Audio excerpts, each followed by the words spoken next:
KOIKIMEDIA, we're bringing the world closer to your doorstep.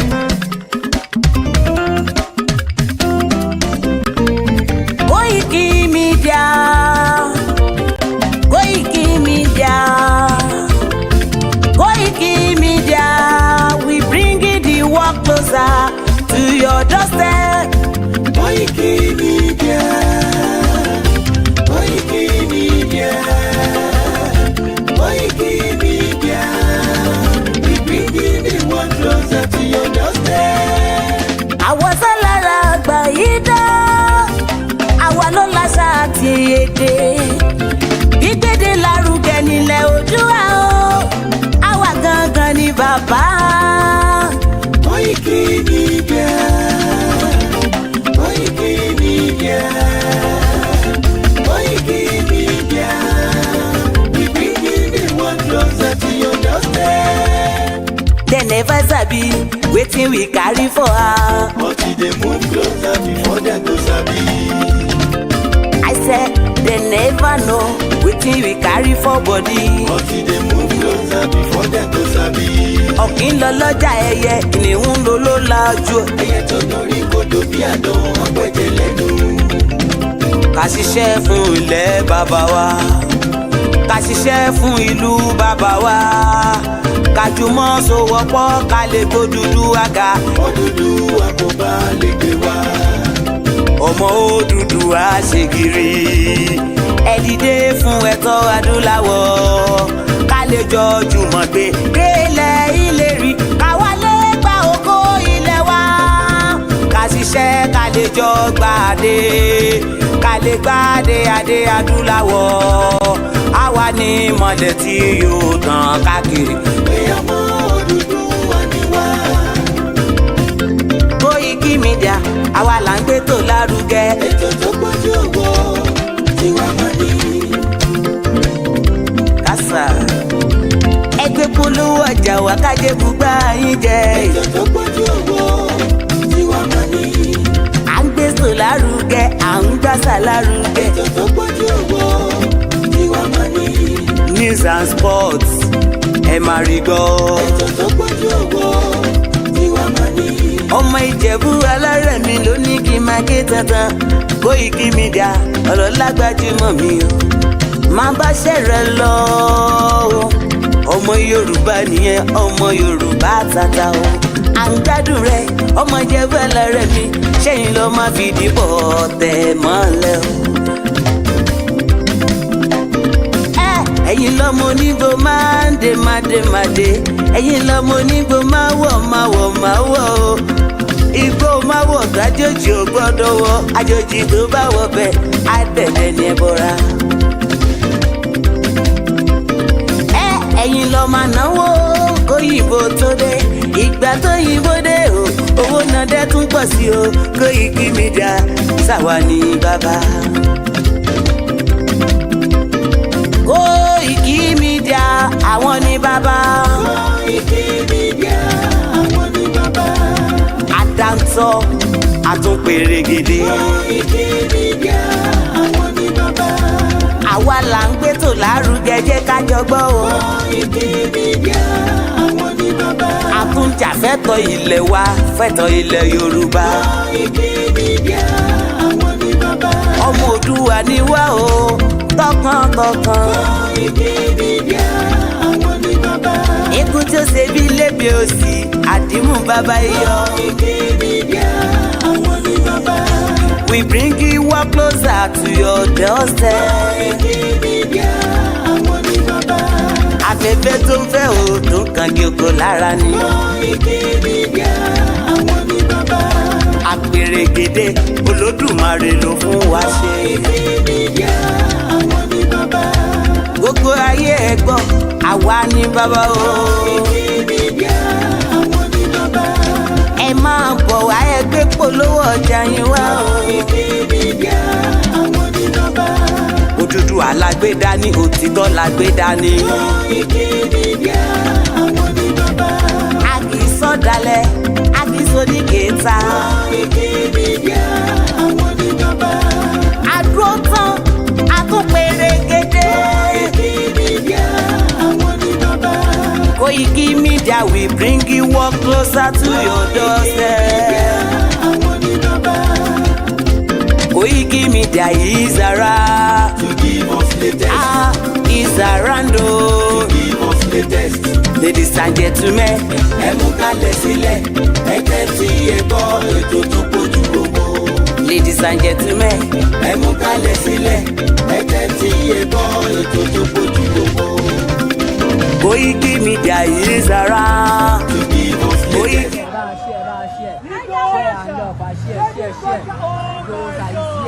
ẹ wo ọmọ ìbínú, ẹ wo ọmọ alálùbáríkà, ẹ wo gbólẹ̀ Yorùbá, ògbó gbogbo Áfíríkà tí à ń yẹ yóò ṣàdé padà, gbòòṣà world best. This KOIKIMEDIA brings work closer to your doorstep.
gbogbo ẹ̀yin ọmọ ọ̀dọ́ tá a jọ ń káàkiri ọ̀dọ́jọ́ ni wá ẹ má jẹ́ kí a fi àyè gba Fúlàní lórí ilẹ̀ àwọn bàbá wa ẹ má jẹ́ ká bú ọba mọ́ ẹ má jẹ́ ká bú jòyè mọ́ nígbà tá a la fẹ́ jà fún àwọn ọ̀rẹ́ wa táwa ń kọ́kọ́ ń bú ọba tá à ń bú jòyè èmi náà ṣe bẹ́ẹ̀ rí bọ́mọ pẹ́rẹ́ àmì padà ẹ má jẹ́ ká bú àgbààgbà kankan mọ́ ẹ má bolóṣèlú kankan ẹ̀rù kálukú ń bẹ̀rù wọn ò lè sọ̀rọ̀ ọba ò lè sọ ìjòyè lè sọ ẹ jẹ́ ká ronú ẹ má jẹ́ ká bá àwọn bàbá jà mọ́ ẹ má jẹ́ abú wọn mọ́ ẹ má jẹ́ àṣẹ wọn ra wọn ra pẹ̀lú wọn àwọn àgbà tó bá jó lóṣèlú tá a bá fẹ́ kọ́ wọn rẹ̀ wá lọ́wọ́ á gbé wọn mọ́ra á gbé wọn mọ́ra ni à ní bú wọn mọ́ ẹ má jẹ́ àṣejẹ̀gbọ́n ẹ má jẹ́ àdàlúrú a lè gba ẹ̀tọ́ wa láì ṣèjẹ̀gbọ́n a lè gba ẹ̀tọ́ wa láì yìnbọn a lè gba ẹ̀tọ́ wa láì dàlúrú gbogbo protest mo ṣe ní ìlú Nàìjíríà mi ò rí ibi tí mo ti ẹnìkan lè sọ pé mo pààyàn tàbí mo jó nǹkan náà tàbí mo bà nǹkan jẹ́ mo lọ písù torí pé olówó lèmi náà tí ò bá sólówó lára ń dì mọ́ gbogbo nǹkan tó lọ́n fún yàn lọ́lọ́run fún mi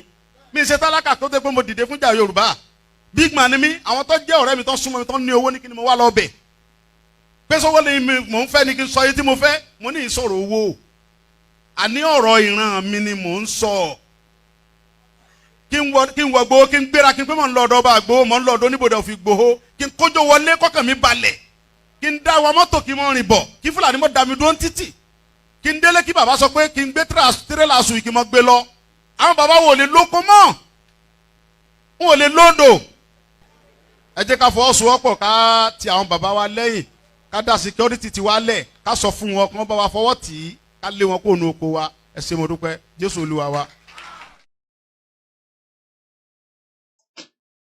And a very good morning and welcome once again to the Self-Determination platform. My name is OLAYOMI and also one of the campaigner for the right of the Yoruba people out of the contraction that was created by British in 1914. As we continue to educate and explain to many of our indigenous people, more reason why we need to come out of Nigeria before we all entrapped in the contraction that was created. Mo kí gbogbo wa pé ẹ káàárọ̀ níbi tí ẹ bá ti ń gbọ́ wa tí ẹ ti pé wò wá, and depending on the time zone. It's exactly 12 minutes past 4 a.m. in London, where I am transmitting from. Lákọ̀ọ́kọ́, ẹ jẹ́ kí n ṣàlàyé fún many that have been very, very concerned that the Yoruba Nation movement is already dead. It was never dead. It's a movement. And when something is a movement, that means that it will take some time. It will take a lot of work to be able to get the message. And ṣàlàyé fún nílé. Most importantly, most of our loved ones tí wọ́n ń gbé ní Nàìjíríà àtàwọn tí wọ́n ń gbé níta tí kò yé wọn pé in the interest and the benefit of ìran ọmọ Yorùbá, we should not have anything to do with Nigeria. But ọ̀pọ̀lọpọ̀ wọn, they are asking a lot of questions. Question tó dẹ̀ ń bi wá ni pé ọ̀nà wo àti pé báwo gan lẹ ṣe fẹ́ kúrò nínú Nàìjíríà tí wọ́n so papọ̀. Lákọ̀ọ́kọ́, sísopọ̀ Nàìjíríà, it has to do with the fraudulent colonial masters that decided that ibi tó bá nígbà tó dé was not meant to be like that, and they changed the whole structure. Many also have asked kí ni àǹfààní tó wà nísìn that tó fi mú wa kúrò nínú ibi tá wà láti sọ pé a fẹ́ dá dúró as an independent country. The Yoruba Nation campaign, lákọ̀ọ́kọ́, is not a violent campaign. I want us to specifically get this right. Under the leadership of Professor Adebanji Akitoye, this movement has remained one of the most peaceful movements compared to so many movements around the world. So when people come out and say that we are committing crime against the federal government, the question we should ask is, what crime are we committing? Àti pé níbo la ti commit crime yẹn?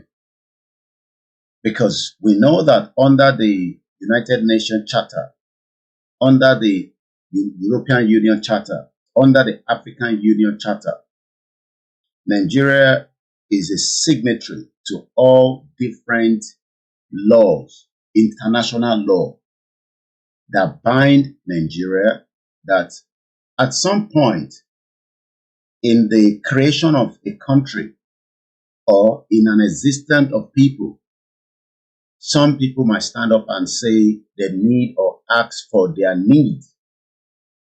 We are not begging anybody for this. It is our fundamental human right to say that we don't want to be part of what the British created. The British knew that the creation of Nigeria at some point will be questioned, which is what we are doing today. We are literally questioning what the British created and why. I am not an English, neither am I an Italian. I am not a German. I am not a French. I am a Yoruba man. But there is something that has changed, which is my true identity. And that, for me, is a theft. The British stole our identity and created a false narrative to give us what we are literally being told that we are today. This is what we are challenging. And like I said, under the leadership of Professor Adebanji Akitoye, the leader of the Yoruba self-determination movement, we have not done anything literally against any international community, either those that are currently having mutual or relationship with the present day Nigeria. Yes, at some point, all this country would have to sit back and ask whether it is on their own interest for us to remain in Nigeria or on our own interest. I'm talking about every country that has representative in Nigeria. It does not matter whether it's America, whether it's Japan, Canada, India, whether it's Brazil, Cuba, Jamaica, whatever country that is having a current relationship with Nigeria, at some point would have no other choice than to speak to the real indigenous people that owns the territorial ground known as the southwest part of Nigeria. And it is going to happen. How long, how soon it's going to happen is what nobody knows. But this is going to happen.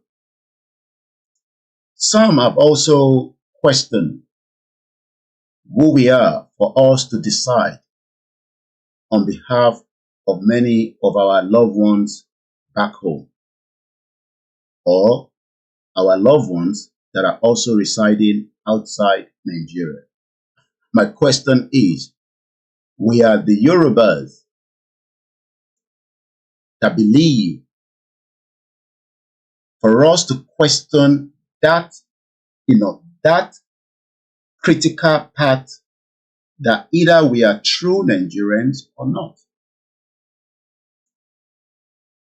We also have so many people that wants to destroy the movement due to their own selfish interest. People that wants to infiltrate the movement and make us look as terrorists. And I'm talking directly now to Dupe Onitiri. You could try to say whatever trash regarding what you are currently saying, because the Yoruba doesn't have a country yet. Officially, there is nowhere or any document that indicates in around the world till date that the country called Yoruba Nation is currently existing. Nigeria is currently existing, but it will have to collapse, or it will have to dissolve, or it will have to break for many other countries to come out, just like Yugoslavia break away in 1992, and the world did not come to an end. Yugoslavia was also almost 4 years ahead of Nigeria in 1918. But after so many years of living together, they decided to go their separate ways. Separation is not a war. It is just for us to sit down around the table and discuss the way forward for those of us that the British under the colony decided to merge us together with what is currently known as Nigeria. Secondly, I've heard a lot of you say that Igboho is a criminal. And my question is, what warrants Igboho to be a criminal? What has he done for us, those calling him a criminal? Is it an offense for someone to stand up and rise against the marauders, either in the government or the external force that are trying everything possibly best to destroy who we are? If many Yoruba people refuse to stand up and Igboho stood up, the question is, what has been his offense? What crime has he committed under international law? His house was invaded by a Fulani kingpin known as the former president of the Federal Republic of Nigeria, President Muhammadu Buhari, dead or alive. Also the Vice President, Yemi Osibajo. These two were currently in power when Igboho's house was invaded. Yet, everyone kept muted because it was in favor of some of those that wanted to keep Nigeria either through proxies or through an entity. It was labeled with all kind of atrocities. The federal government invaded his house on the 1st of July 2021 with a false information that Igboho was preparing a jihad with the federal government, knowing fully well that Igboho is not the one creating jihad. We have more than 6 different terrorist organizations operating in Nigeria, and yet the federal government refused to do anything to defend innocent Nigerians, including the Yorubas. Igboho decided to stand firm and ask the question, why is our governors refusing to protect innocent lives? There are catalogs of different crimes committed, not just on the Yorubas, including the rest of Nigerians. And that went on and on and on for a very long time until Igboho stood out and said, enough is enough. That is his offense against the federal government. They decided that the only option is to kill him, so that by taking him out, that will continue the Fulanization agenda on the territorial ground of Yoruba land. Buhari traveled to Morocco, if I can remember, and literally said that anyone can come into Nigeria. Is that how British allow everybody to come into their territorial ground? Because I know that the immigration is tightening up on a daily basis to stop the boat. Because those that are coming through the boat channel from France to UK, we don't know who they are. There could be pedophile, drug dealers, traffickers. There could be terrorists. And this is every reason why British government is doing everything within their power to stop the boat. But yet, Buhari, a Fulani man, decided to tell all Fulanis around the world to invade Nigeria. And there become so many of them that on a daily basis, we have now become the species for them to kidnap and collect ransom for. There's catalogs of different videos, pictures, articles that indicated that people are paying ransom. Even people end up raising funds through the social media to enable the criminal activities to continue. My question is, what has Igboho done to warrant his death by the same Fulani Attorney General of Federation, Malami? Malami is also part of the crime, just like Buratai was a criminal that used the position of the Chief of Army Staff to not just only enrich himself, but to create havoc. The last administration was just a disaster. The administration of President Muhammadu Buhari and Yemi Osinbajo was a disaster that set us back 50 years behind, according to the former governor of Ekiti State, Fayose. So many indicators said that Nigeria is a failed country, a country that cannot provide adequate security for their citizens is a failure. But yet, rather than the true question to be asked, if all these will continue, then should we be one? That question is what people are running away from. Should we remain one Nigeria? Or if we're going to remain one Nigeria, under what terms and conditions? We've had many past and present governors, president, said it categorically clear that it is only the British intention to keep us together. People have asked for a discussion, but yet everybody's running away from that discussion. The discussion came back again after Professor Adebanji Akintoye decided that in the interest of the Yoruba people, we should have nothing to do anymore with Nigeria. A 35-page document was released for every one of us to go and study. But rather for us to study that, people started questioning whether Professor Banji Akintoye have the right to take us out from the contraction created by British in 1914, known as the fraudulent amalgamation. Professor Banji Akintoye did not just release a 35-page manual that detailed why we need to leave Nigeria.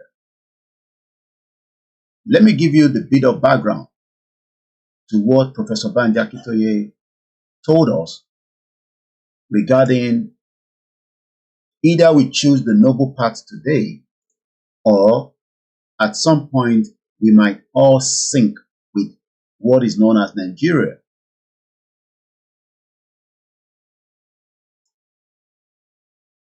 But today, we are now hearing many of our comrades thinking that we can go into the ballot box and rectify the damage, even though evidence proved that the British rigged the first ever election in Nigeria in 1959.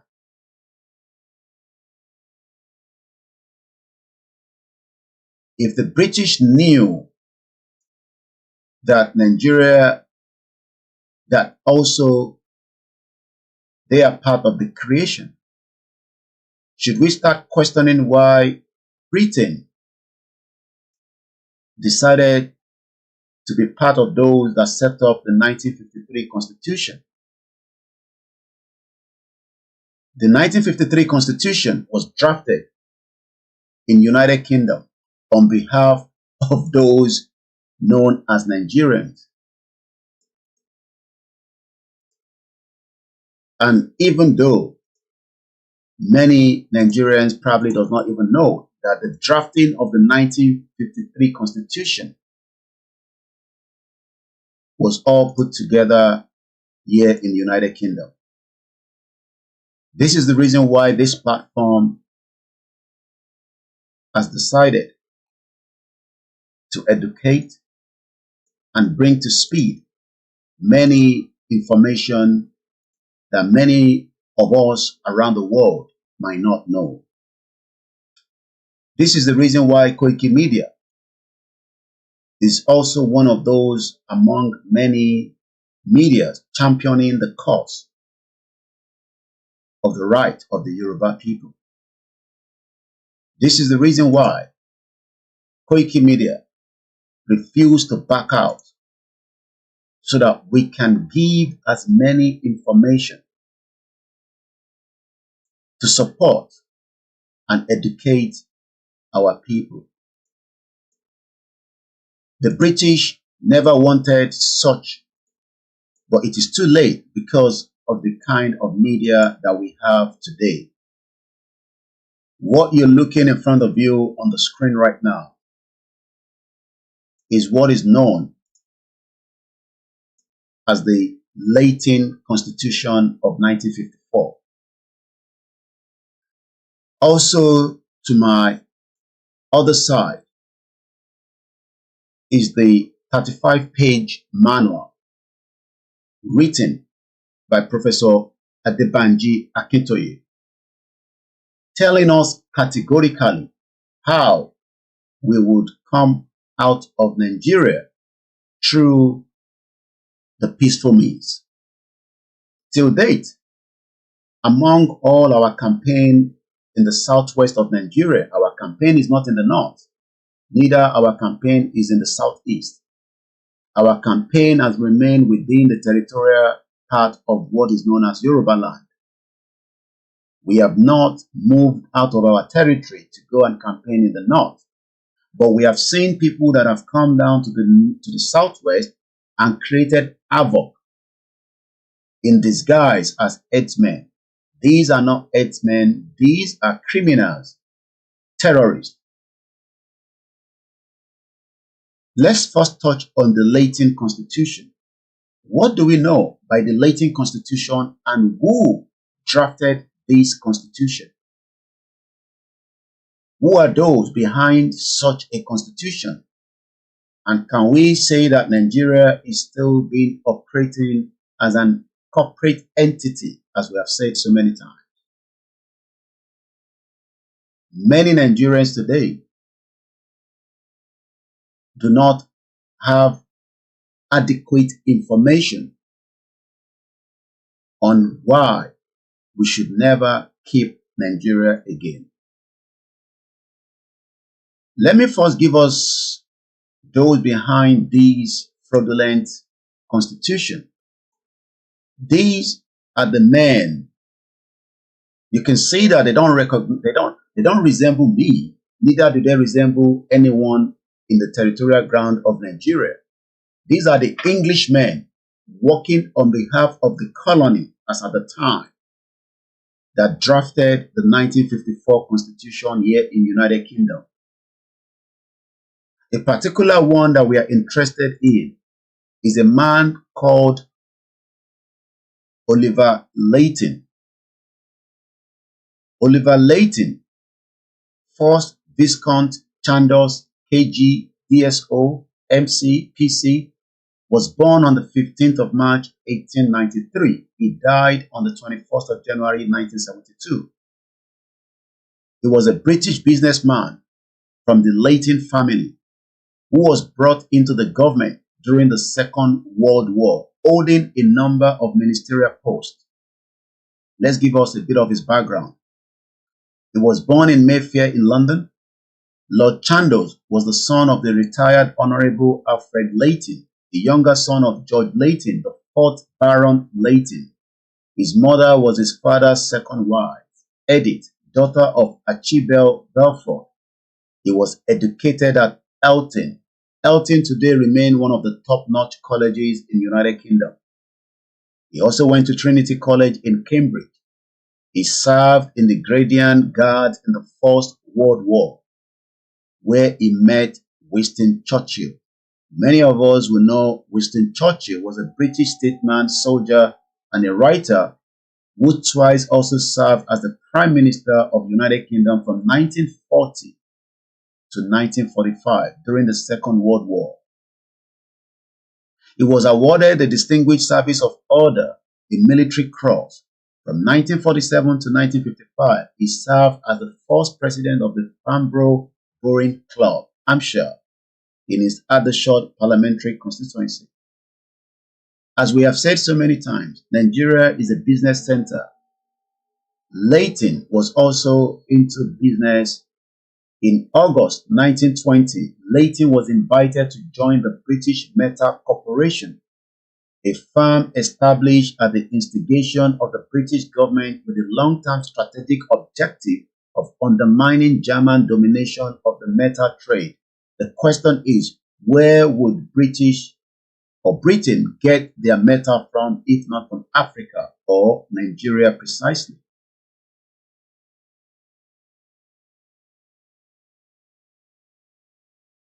British Empire self-supporting in non-ferrous metals.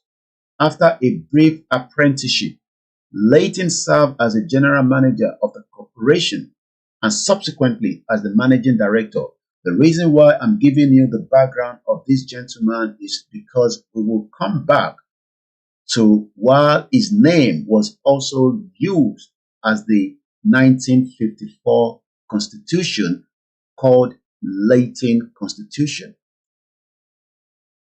These are the history that have been distorted that many Nigerians do not have understanding today.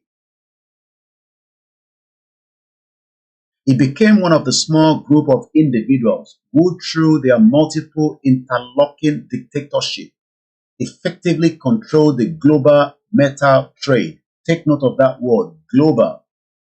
When we asked for the full dictionary meaning of global, we can categorically say global, something relating to the whole world or wide or worldwide. So that literally means that it is not today that people have tried to control the world. The world remains being controlled. But before we go further into the discussion of LYTTLETON, let me remind us again and again that the Yoruba people are not going to back out. Neither are we going to back down on our right to self-determination. These are all the countries created for the selfish interest of Britain during the colony. For 200 years, Britain controlled almost all these dot of country, including America, that decided to fight in 1776 when America fought Britain to take back their freedom. It was not given on the platter of gold. They fought so that they can get it back.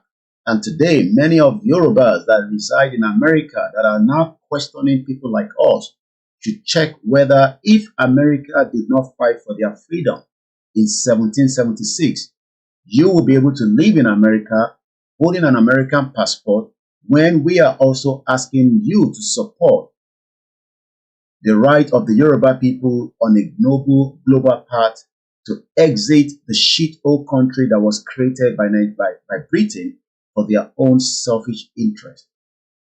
This was said by one of our comrades, known as Comrade George Akinola, in 2007. Let's listen. Impediment to Yoruba development is the impediment to Odua development. Without Nigeria, we won't be where we are. 1962, we were far ahead of South Korea and North Korea. We were far ahead of China even. We had television before France. We had radio before South Africa. Now look at where we are today. I think it's a shame that even any Yoruba man can be talking about restructuring at this point in time. What are we restructuring? This country that is already shot to pieces? I don't think that's what we want. But they are always talking about giving Nigeria a chance. The patience of Yoruba with Nigeria has come to an end. But many believe that it has not come to an end, and that is why we are still having issues in resolving how we will end up away from Nigeria. He was not the only one that spoke. We also have it under evidence that a former president of the Federal Republic of Nigeria, Goodluck Ebele Jonathan, spoke during a forum after he decided that he's no longer the president, that he has a better voice to tell the world the true picture of who Britain are. Let's listen to him again. Thinking about how we've been having this conversation about the unity of Nigeria. And I reflect back at some of the prominent statements made by some of our founding leaders. And I feel that probably this will help us to have a conversation on the Nigerian unity. I just brought four, not to bore you. First, and I quote, not my statement, Nigeria is not a nation. It's a mere geographical expression. There are no Nigerians in the same sense as there are English, Welsh, or French. The word Nigerian is merely a distinctive appellation to distinguish those who live within the boundaries of Nigeria from those who do not. This is accredited to Chief Obafemi Awolowo, the former Prime Minister of the Western region. The second one, and I quote, "It is true that we politicians always delight in talking loosely about the unity of Nigeria. 60 years ago, there was no country called Nigeria. What is now Nigeria consisted of several large and small communities, all of which were different in their outlooks and beliefs. The advent of the British and that of Western education has not materially altered the situation, and the many and varied communities have not knit themselves into a composite unit." This is accredited to Sir Amadu Bello, former Premier of Northern Region. The third, and I quote, "Since 1914, the British government has been trying to make Nigeria into one country, but the Nigerian people themselves are historically different in their backgrounds, in their religious beliefs and customs, and do not show themselves any sign of willingness to unite. The Nigerian unity is only a British intention for the country." Again, should we remain one Nigeria, knowing fully well that evidence continued to pinpoint that Britain knew that there is no way we can remain as one, but yet went on to force Nigeria on every single Nigerian? Maybe we should also listen to another individual that gave us a background why we should exit Nigeria now, because the existence of Nigeria is only in favor of just a very, very few. And those are the individuals, groups of people that want to keep us together for their own selfish interest. And this is what we are challenging. And we will continue to challenge that until the dissolution of Nigeria. Nigeria will never be a country. It was never a country, and yet many does not want it. Let's listen again from the perspective of another individual known as Dr. Ugu. They wanted to be separate from the country that the British Empire had imposed on us, which was this country of Nigeria, where they kind of took a bunch of independent nations who don't have anything to do with each other, don't even speak each other's language, don't relate. Many of them were even enemies and warring at the time, smushed them all together and drew these arbitrary lines around them and called them countries and named those countries. Right. And then said, now y'all get along and do a country for us and be a union for us. And then go through, contentious, bloody independence processes that never really yield any real independence. You're still part of a commonwealth afterwards. True. And you have the eternal meddling in your affairs and the eternal extraction of your resources and the eternal fomenting of divisiveness and infighting in order to be able to control you. This is what an oppressor does, a colonizer does. These are tactics and strategies of dominance. Right. We were subjected to that as a larger unit of Nigeria. And then when the Igbo people said, we want our own thing, let's go and do that. Well, it so happened to be that the territory that this new country of Biafra was going to be in included very, very rich oil reserves. And the British were not going to let go of that. Wow. And the people that they had put in power, their puppet Nigerian governments weren't going to do that either, because they needed it for the Nigerian project. Right. And Britain needed it for its own interests and uses. So Great Britain got directly involved in this civil war and in the war for independence, and decided that they would do everything to make sure that Biafra did not go. Wow. And this everything meant directly funding genocide of the people of Biafra. These are all evidence that indicated. Now, let's move a little bit forward. We are looking into the background of a gentleman called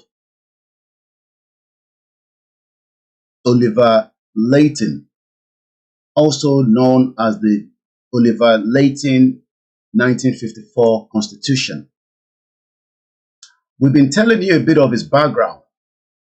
We are currently where we know that he's also a business career, but he was also directorship, effectively controlled the global metal trade during that era. On the outbreak of war in September 1939, he was appointed controller of the non-ferrous metals. He set about exploiting. Let's get the full meaning of exploiting. When we talk about exploiting, which is exactly what is still being done on Africa, Nigeria, and the Yoruba people today. The word exploit. Exploit. Make full use of or derive benefit from a resources. The British or the British system have exploited Africa. Just as French have exploited Africa. Just like America have exploited Africa. Just as many of the European countries have exploited.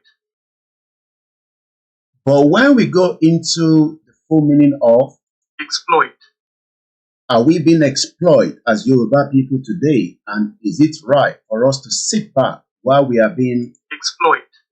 Is it right for us not to do nothing when many Yoruba people are being exploited? Who are those exploiting us today through our resources? Why do we have vast amount of resources up to gold in Osun State, yet we have to travel to Dubai and become a slave? Or for those that have the wealth to do their shopping in Dubai, United Arab Emirates. It is part of the exploit that many of us have left the offshore of Nigeria as the second-class refugee around the world, where we have now been given the right to stay and work. But what about those that are still being exploited by telling us that Yoruba is not an official language, but we should keep to English? Is part of the exploitation. When we do then ask, what does exploiting someone mean? I'm asking, are you being exploited as Nigerian, or are you being exploited as your true identity? The full meaning of that goes like this: to treat someone unfairly in order to make money or get advantage. That is what is happening in Nigeria today. Many Nigerians are being exploited, even though they might not know. Many Nigerians are trapped, even though they might not understand. That is why we keep seeing all kind of different videos and different messages from those back home, because they are not too sure that they are being exploited. But the moment someone treats someone unfairly in order to take money or get advantage, you are being exploited.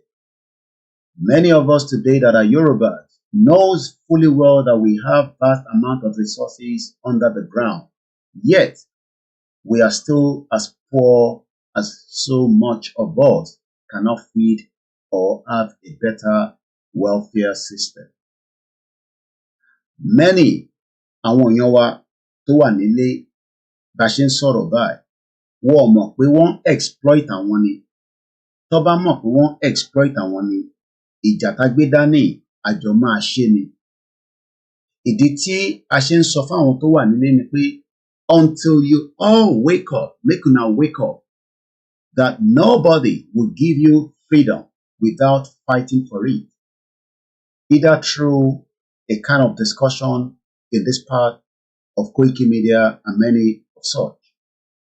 You are also being exploited by other medias not to understand the true picture of why you need to gain your freedom today. It's part of the exploitation. Because the moment you know that you are being exploited, just like some of us have known already, and that is why if you go back to what Babakitoye said, he says that towards Yoruba self-determination, the Yoruba nation chooses the noble path to its noble goal. We've heard about so much of what the late Jeremiah Obafemi Awolowo did during the regional government. You will not be given a regional government as it was in 1957-58 before we were told lies to go into a fraudulent election, knowing fully well that that election was not going to be backed by the British as they were leaving power to the northern part of Nigeria. And there's also evidence to back that. We will just give you a sneak view of that in a minute. Today, many Nigerians are trying to go into the ballot box and fix something that some have exploited that led to the death of Ken Saro-Wiwa by the late Sonny Abacha, while Shell continued to exploit us. Ken Saro-Wiwa rose up just as Igboho has done today. Ken Saro-Wiwa was just one of those Nigerian writer. He was born October 10, 1941. He died at the age of 54, just as we have said so many times that according to the same criminal international organization that would tell us that the life expectancy of an average Nigerian today can no longer be more than 50 years old. And I keep saying all the time that your life expectancy will remain like that. It's not even up to 54. You can see that Ken Saro-Wiwa survived just 2 years or a year more than the life expectancy. My question to those of you this morning that are listening to this broadcast, are you likely to survive to be 54 years old? Because if Ken Saro-Wiwa was not allowed to live up to 60 years old, we might end up not all be 60. It is not my wish for you not to be 60 years old.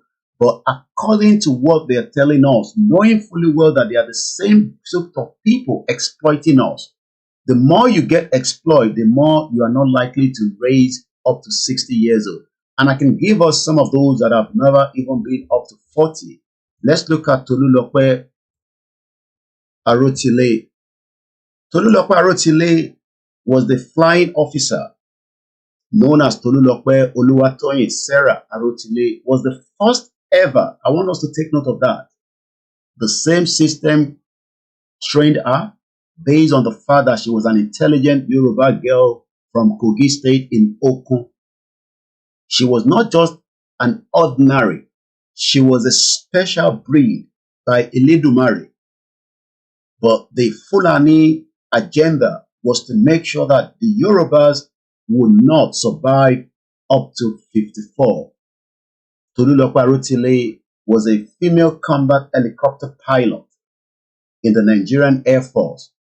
She contributed significantly to combat operation against insecurity, but some of those Sultan of Sokoto and the criminal oligarchs of the West knew that Tolulope Arotile would kill many terrorists when she goes with that helicopter.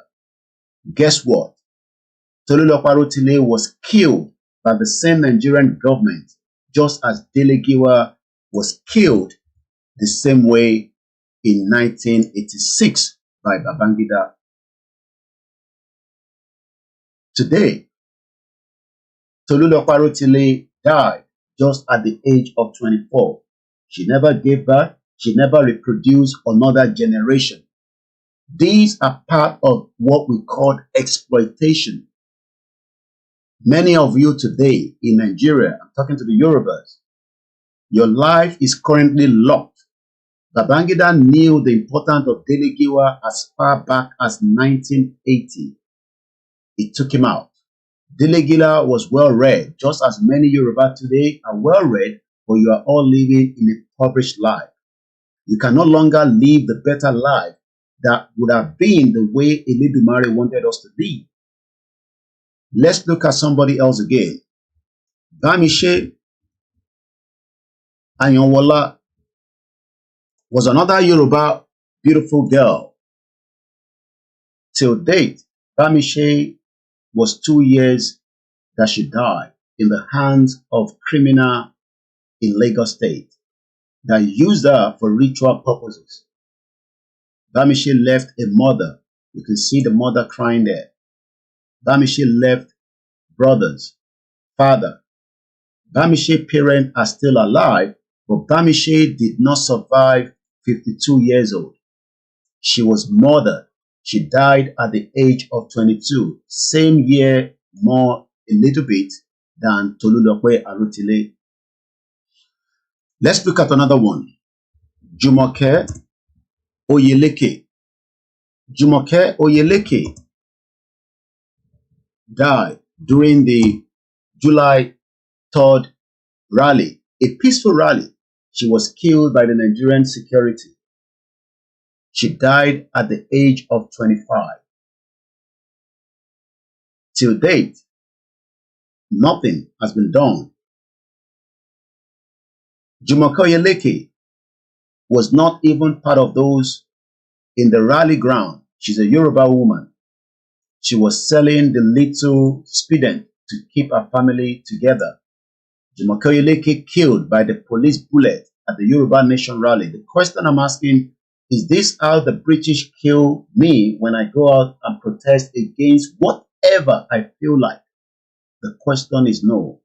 Why then has the British or Britain created a false narrative to tell many Yoruba people to remain in one Nigeria, but yet, as we know, maybe we should not be a little bit biased. Let's go to the NSAS. We knew that during the NSAS, it was not just a Yoruba that was killed. You can see that some of your artists, this is Burna Boy, they pretend to be part of those that love humanity, because when the pressure cooks, people like them come out and tell you that they are part of Nigeria, but they are not speaking for Nigerians. It is just under pressure that people like them come out. Today, many of us have asked question, should we remain Nigeria? 1 minute.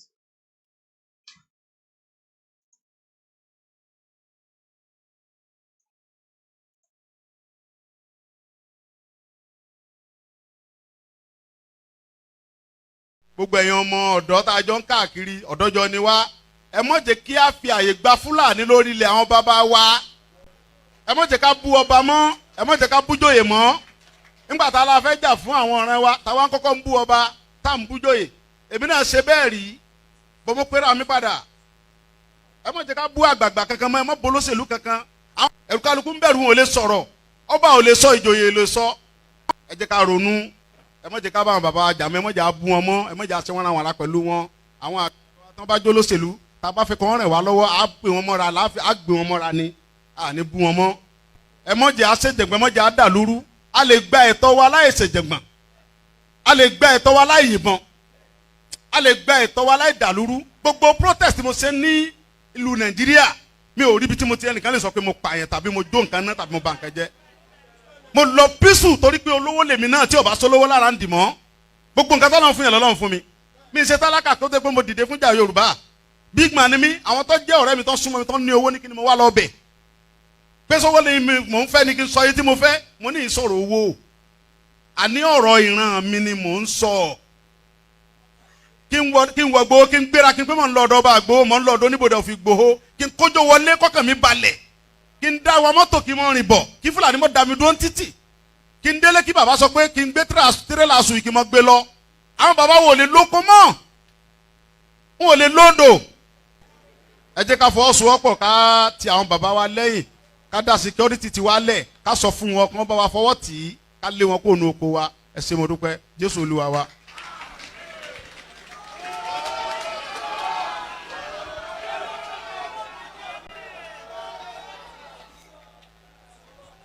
gbogbo ẹ̀yin ọmọ ọ̀dọ́ tá a jọ ń káàkiri ọ̀dọ́jọ́ ni wá ẹ má jẹ́ kí a fi àyè gba Fúlàní lórí ilẹ̀ àwọn bàbá wa ẹ má jẹ́ ká bú ọba mọ́ ẹ má jẹ́ ká bú jòyè mọ́ nígbà tá a la fẹ́ jà fún àwọn ọ̀rẹ́ wa táwa ń kọ́kọ́ ń bú ọba. Once again, a very good morning and welcome to the live transmission. It's 5 o'clock in the morning as we continue the awareness campaign and the benefit. As I'm taking us into all this discussion, I want us to keep our mind on the real discussion. What is the crime against we, the Yorubas, that have rise up to stop the crime against humanity?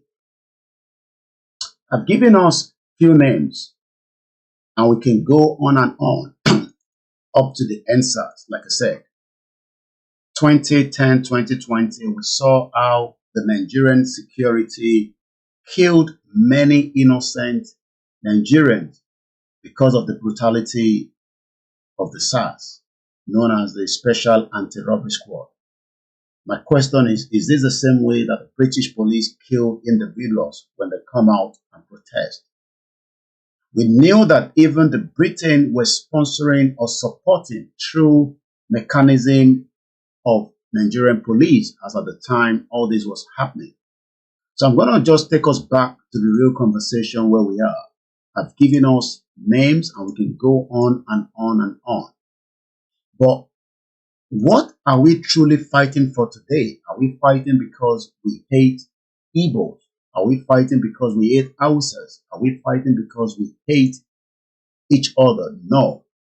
We are fighting because some individuals are taking advantage of the natural resources that belongs to us, given to us by our own creator, yet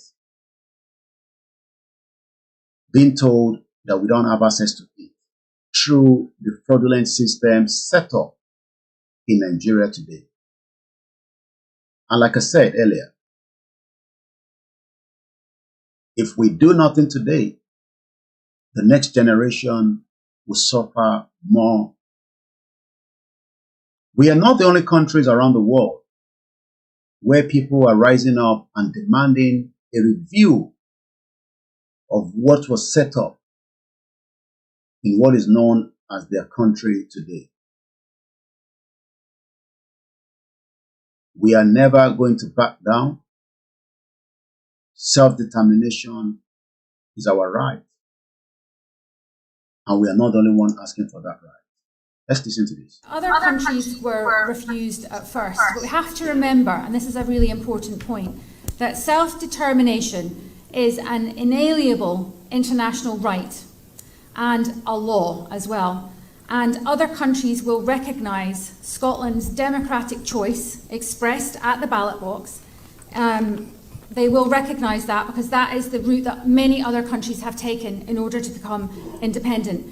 And just to make that point, that international law is very pragmatic on that point. So we should have... International law is very pragmatic about that. I'm going to play it one more time. For those of you that are asking whether we should abandon the Yoruba Nation campaign so that we can favor the criminal exploitation on us.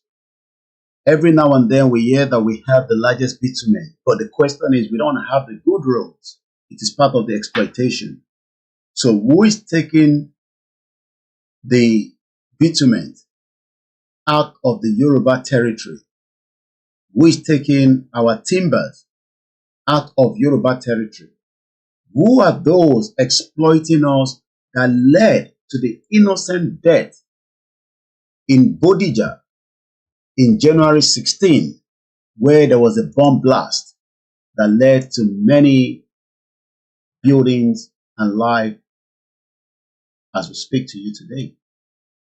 It is because someone came from Mali and decided to set up an illegal mining, then end up using that same illegal mining to bomb us. And you can see and ask your question, does this not look like a war zone to you? This has been going on for decades. And these are part of what we call exploitation. And it will continue until we put a full stop to it. And the only way we can put a full stop to these atrocities is to gain our own noble path. So when we go back into the manual of the Yoruba self-determination struggle for all Yoruba self-determination advocates at home and in diaspora, written by Professor Adebanji Akintoye, let me quickly give us an introduction of such a document. And the introduction goes like this. The following is a guide or manual for the use of all Yoruba patriots engaged in the struggle for Yoruba self-determination.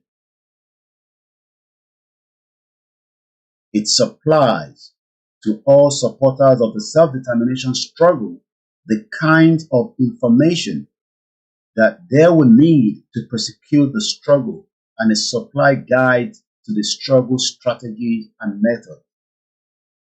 Though this manual was motivated in the context of one main organization, Ilana Omo Oodua, it is meant to be fighting manual for all persons and organizations that are engaged in the struggle for Yoruba self-determination and sovereignty.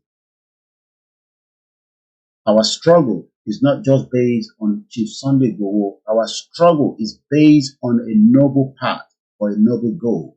Chief Sunday Igboho is just an extraordinary individual that stood upright against the marauders that are ready to exploit us.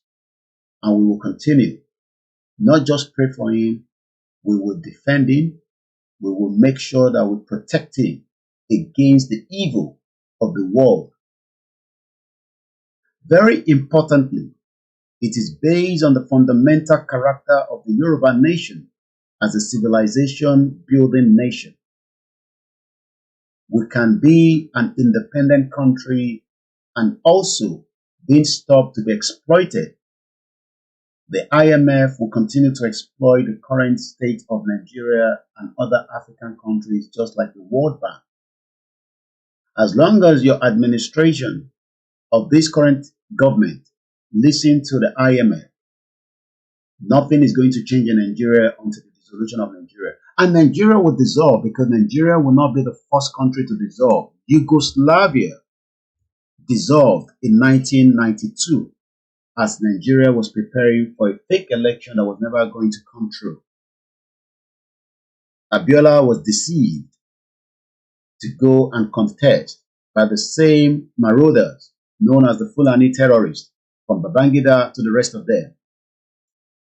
Babangida knew that he was never going to give power to MKO Abiola, but yet Abiola went out and campaigned, and it was one of the most freest elections that we've ever witnessed in Nigeria. You will never get such again. That is why the people known as obedient are so pained that they are ready now to create havoc from intelligence that we are getting against the current administration, because they believe that Bola Tinubu's election was a rigged election by Yakubu Mahmoud, another criminal from the northern part of Nigeria. I am not here to defend a criminal Tinubu, but I am here to say that it does not matter how many elections that you do, you will not have a very stable election, because the British has always preferred the election to be rigged. And that is why Harold Smith told us categorically that election in Nigeria was rigged, but we can stop Nigeria just like Yugoslavia got stopped in 1992. Yugoslavia was also existing from 1918 up to 1992. And if we calculate how many years is that, 1918 was when Yugoslavia was set up.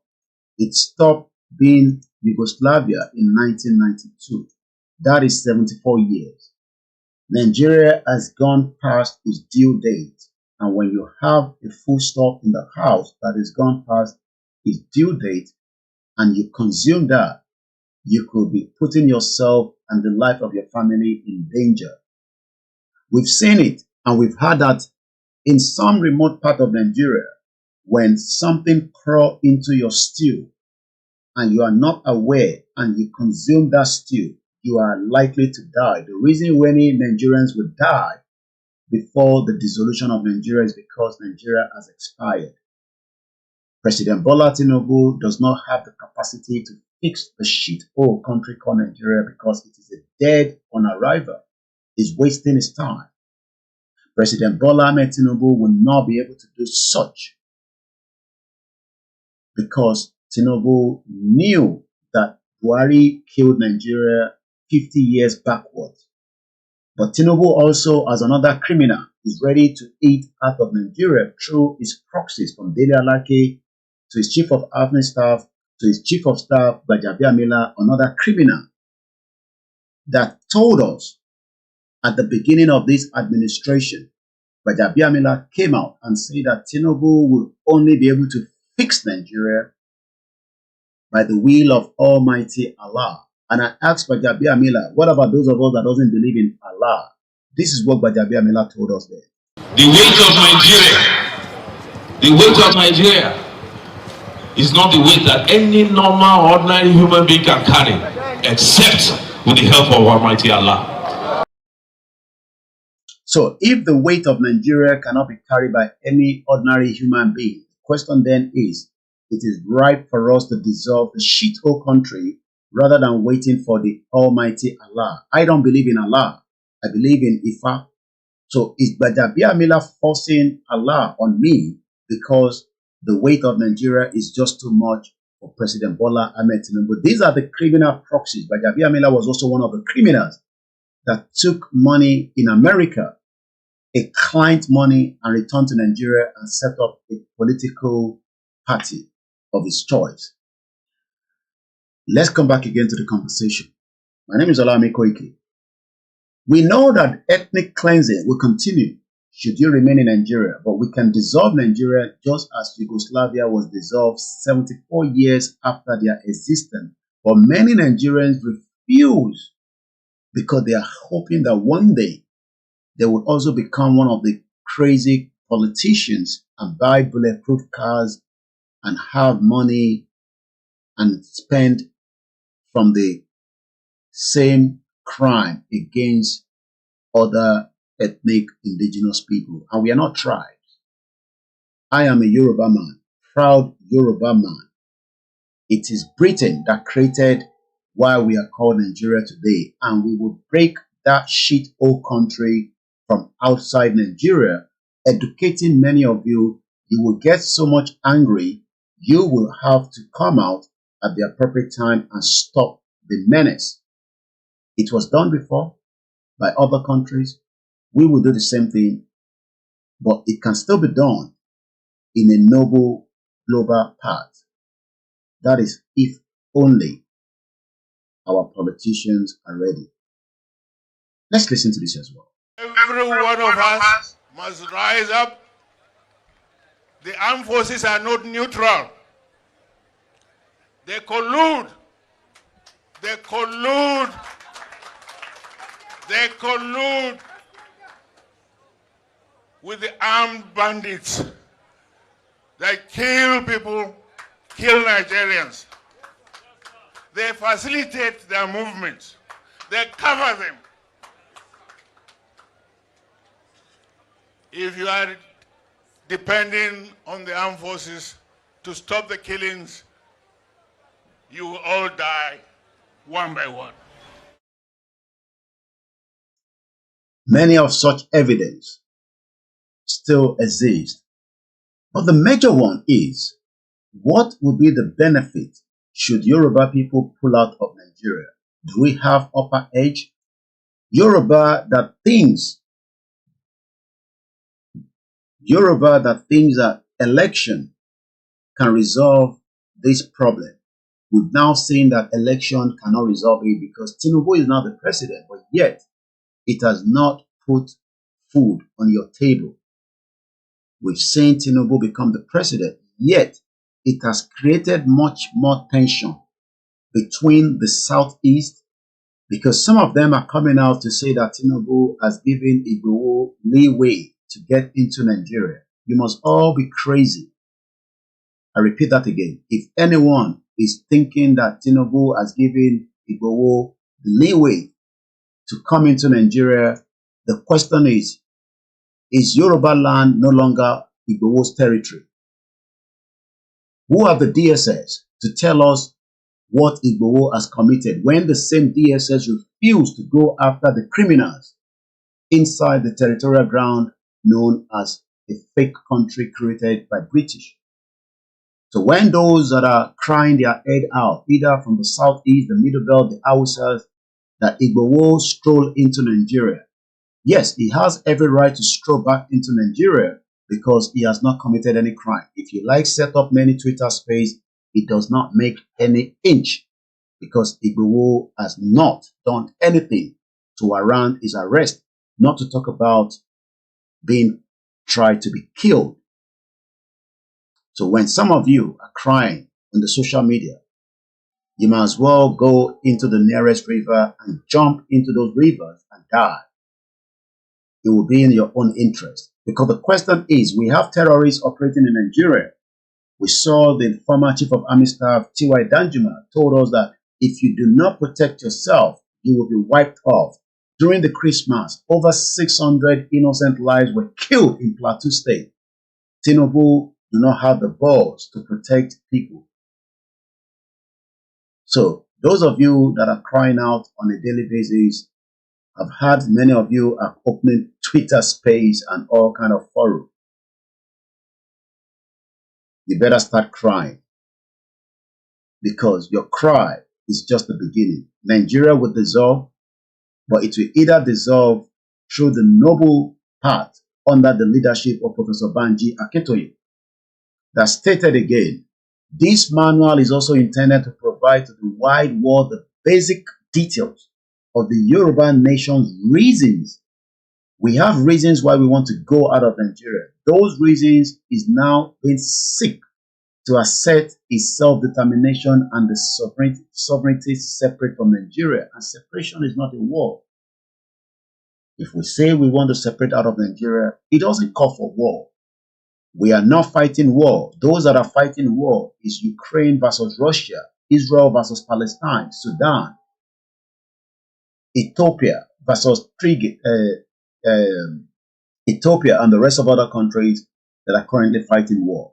But we know that there is already war in Nigeria because evidence is pointing that the Fulani terrorists have an agenda. That agenda has not slept away. Let me just give us a pinch of what Harold Wilsmith said before I give you another pinch of why we need to get out of Nigeria before the war gets closer to our doorstep. Or maybe, just maybe, the war is already on our doorstep. Do we have evidence to that? I think so, we do. That the war that many of you are saying is not on our doorstep is just on our doorstep. Let's listen to this. So what do they expect of us now that this war is on our doorstep? Of course, there has got to be civil mobilization. And the word mobilization is what we are doing presently. We are mobilizing ourselves to prepare our mind, because we don't know if there's going to be a coup that might end up bringing another Fulani northerners into the country called Nigeria and then use that to dissolve the fraudulent constitution that was created in the first place, and then take away all our governors and bring in a military administration. The Yorubas must prepare and be preparing very hard for such eventuality. It can happen. We do not pray that Bola Tinubu will be killed in line when that happens. But we know what can happen. We know that in Niger, there was a coup and the president was kept indoor. That means that the military takeover in Nigeria is not going to be an Hausa military, it's a Fulani agenda. to take power from Bola Tinubu by force, knowing fully well that some of us are now fed up with the creation of Nigeria by Britain in 1914. Babangida is not sleeping because he still wants to take control of power from his wheelchair in Mina. But this war is currently on our doorstep, as said by Professor Wale Soyinka. But someone also warned us that the war is getting closer. It will leave your forest into the rural area. Then from the rural area, it will come out to the urban area. We saw that Ibadan, Bodija was a bomb blast. Yet, we are told it's just an illegal mining. But we saw that 3 of our kings were murdered by the Fulani terrorists. This shows that they are no longer in the forest. They've left the rural area and they've come out to the urban area. Maybe we should listen to this. Which is it for you, Dr. Obadiah? Do you think the government is unwilling or unable to protect the people of Southern Kaduna? In fact, it is not only unable, it is unwilling, and we have good reason to feel that they are part and parcel of the killers. Let me make some revelations to you. That's a very big allegation, Dr. Obadiah. The government is part and parcel of the killers. Yes. That's big. Yes. Yeah. Okay. How would the government just say, oh, it is revenge killing and so on? Then you leave it there. Oh, because it is revenge killing and so on and so forth.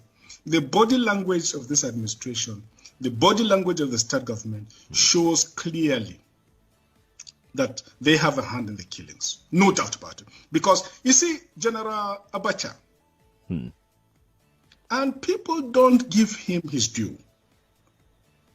Do you think you would have tolerated such nonsense? And let me make some revelations, because some of us also have our own intelligence networks. Okay.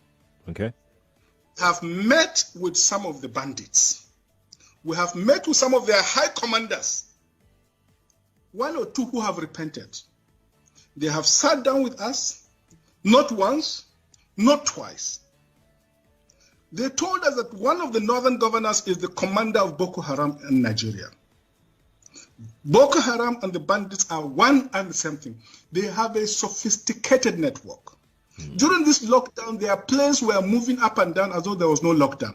Moving ammunitions, moving logistics, moving money, and distributing them in different parts of the country. They're already in the south, in the rainforest of the south. They're everywhere. They told us that when they finish these rural killings, they will move to phase 2. The phase 2 is they will go into the urban cities, going from house to house, killing prominent people. I can tell you, this is the game plan. By 2022, they want to start a civil war in Nigeria.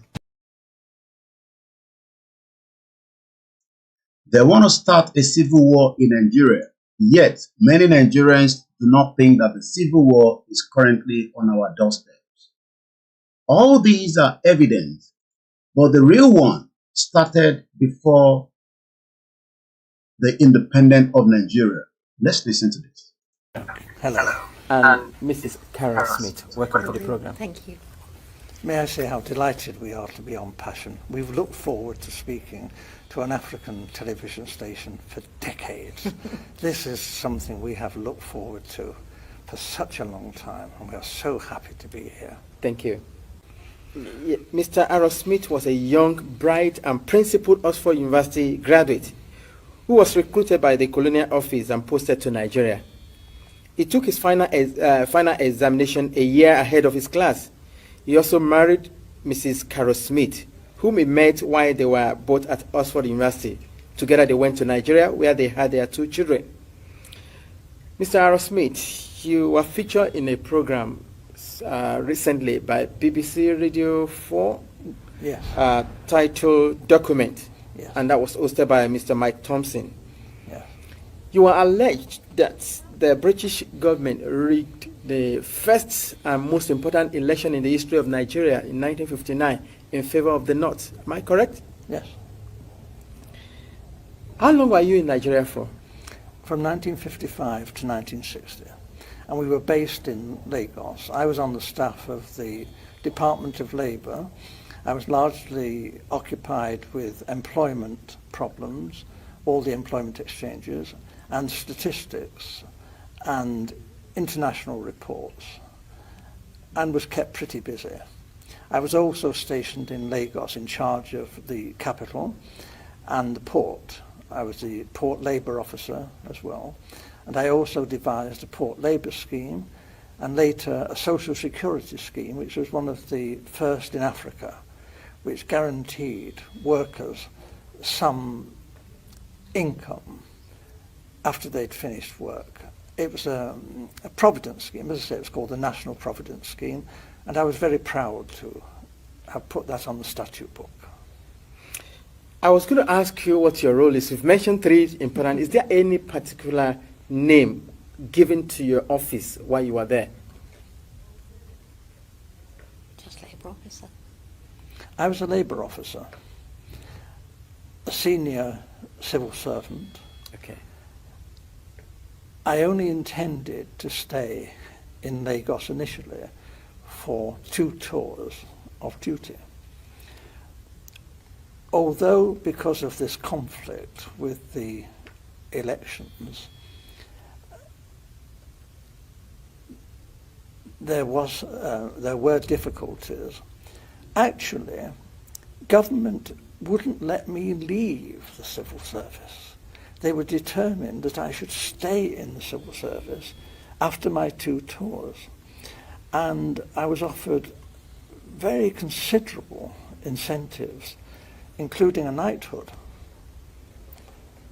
to stay and work for government. Primarily this was because I had access to state secrets. I learned, and the Governor-General himself confirmed this to me, that the elections were rigged, contrived. The intention was that the North should rule Nigeria. Even in '56, the northern leaders were very proud and were saying, if they couldn't run Nigeria, never mind elections. They might not join Nigeria. They might leave. And we all thought, well, how would they survive? There were no industries. There's not a great deal of agriculture, some groundnuts in the north. This wasn't very practical at all. And then it was, the Governor-General seemed to be thinking that the North couldn't, even if it won an election, rule Nigeria by itself. The South wouldn't stand for that. So there had to be a partner, either the Igbos in the east or the Yoruba in the west, to team up with the North. What he didn't want was for the 2 southern parties, the Igbo and the Yoruba, to team up to form the government, because he believed the North wouldn't tolerate that and talked about leaving the federation. So as I learned, in a small way at first, but very rapidly I learned about the election fixing, and as I say, this was confirmed to me by the Governor-General. He actually said that he wanted me to know the truth because he wanted me to know how much trouble I was in. You mentioned statistics. You were collecting figures. Yes. Is that for labor and unemployed people only, or general? Primarily, but obviously my interest was in the population of generally. Nigeria. Yes, and Awolowo, the Yoruba leader of the action group, yep, and Chief Enaharo, they too, other people were saying, where are all these millions of people in the north? Where are they? We're going up there to campaign. We want to know, you know. And you see all these, you know, thousands of miles of not very developed countryside, and yet the northerners are claiming that their voting registration figures are larger than in the south, you know, larger, far more people up there. Well, actually, if you went through the Igbo land, you know, Enugu and that, you saw lots and lots of people. If you went to Ibadan, again, Ibadan teeming, you know, with millions of people.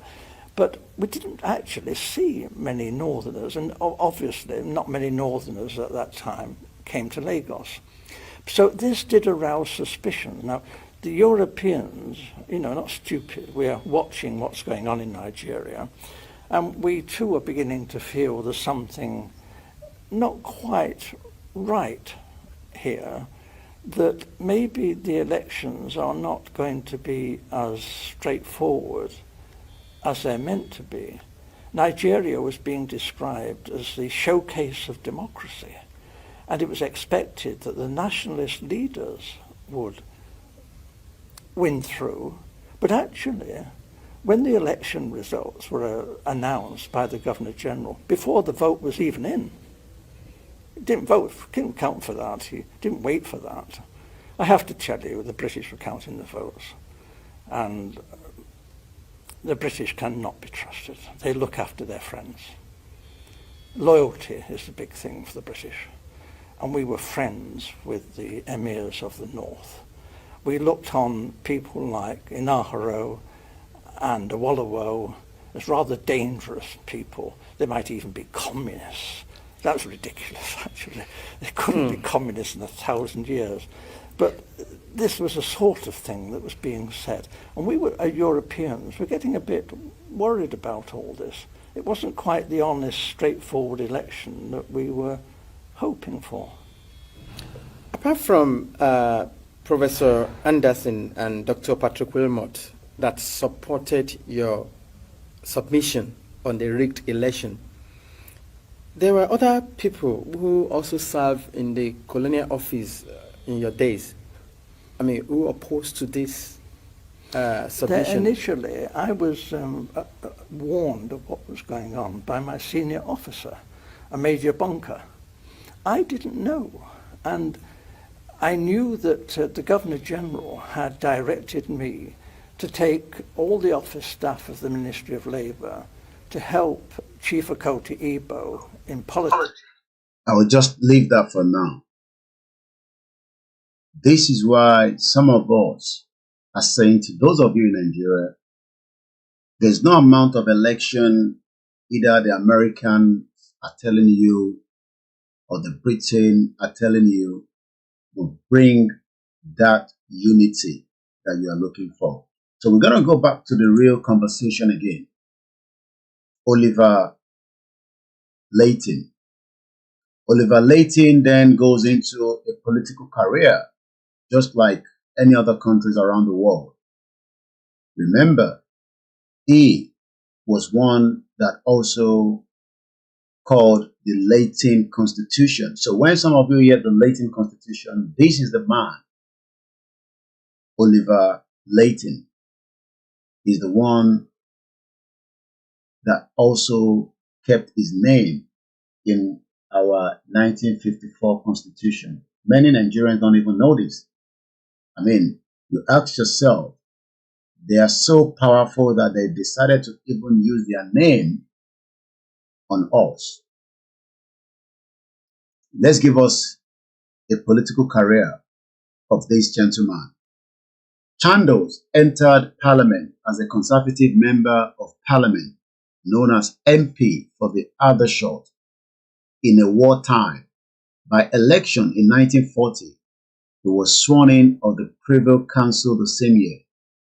He entered Winston Churchill's War Coalition as the President of the Board of Trade. Let's take note of that. The President of the Board of Trade is the head of Board of Trade. This is a committee of Privy Council of the United Kingdom, first established as a temporary committee of inquiry in the 17th century. Nigeria was not merged until the 19th century, known as the fraudulent 1914 amalgamation.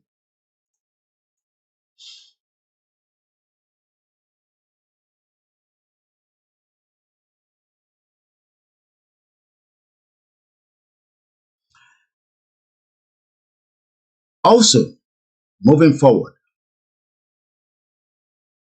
after the Conservative 1959 election victory, he was then considered for the job of the Chancellor of the Exchequer, a very, very important position, just like someone that we might call your finance minister today in Nigeria. The Chancellor of Exchequer, often abbreviated to Chancellor, is a senior minister of the Crown. Did you hear the word Crown? The British Prime Minister is only representing the Crown. He takes order from King Charles. In reverse, our own king takes order from the politician. Ní ọ̀dọ̀ tí wọ́n níbí, àwọn olóṣèlú ń gba àṣẹ látara ìjọba ọba ìlú yìí tá à ń pè ní King Charles. Bọ̀ ní ìsàlẹ̀ lọ́dọ̀ tiwa nílẹ̀ Yorùbá, àwọn ọba ń gba àṣẹ lọ́dọ̀ olóṣèlú. In táwọn Britain ṣe nìyẹn, àwọn keep monarchy system tiwọn, bọ̀wọ́ da tọ̀dọ̀ tiwa rú bí ẹsẹ̀ télọ̀. He fully expected the job, but was saying to link to business and the city of London. So it was given to Ralph Butler. Instead, he became the Secretary of State for the colonies. I want us to take note of that. The word colony, I've done a full program on that before. The Secretary of State for the colonies, or Colonial Secretary, was the cabinet of the United Kingdom minister in charge of managing the British Empire, which Nigeria was one of them. So if I take us into that,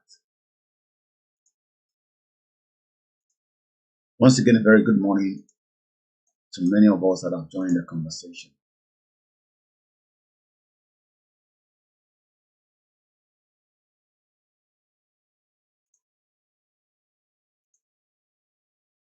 So let's come back here. So let me give us a background quickly. So anytime we talk about the colony, the Secretary of the State for Colonies, the Secretary of State for Colonies, or Colonial Secretary, was a cabinet of the United Kingdom minister.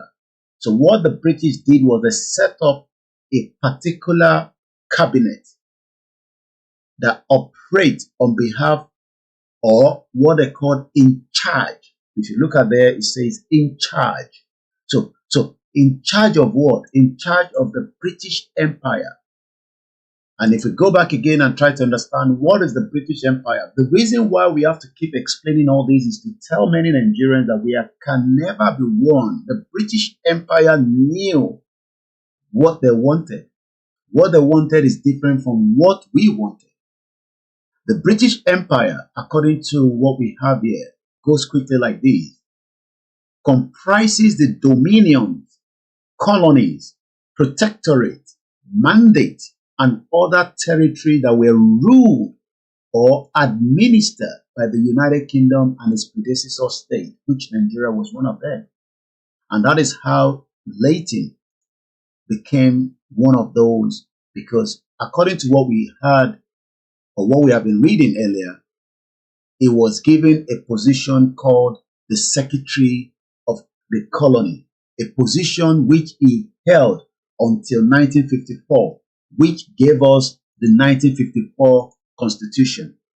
So I have to take you back a little bit so that you can understand who Oliver LYTTLETON is. If I just went straight into the LYTTLETON Constitution, many of you just read this Constitution.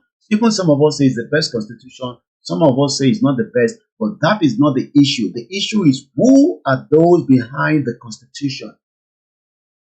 And the question is, who are those that are still behind the existence of the fraudulent 1999 Constitution and even the territorial ground known as Nigeria?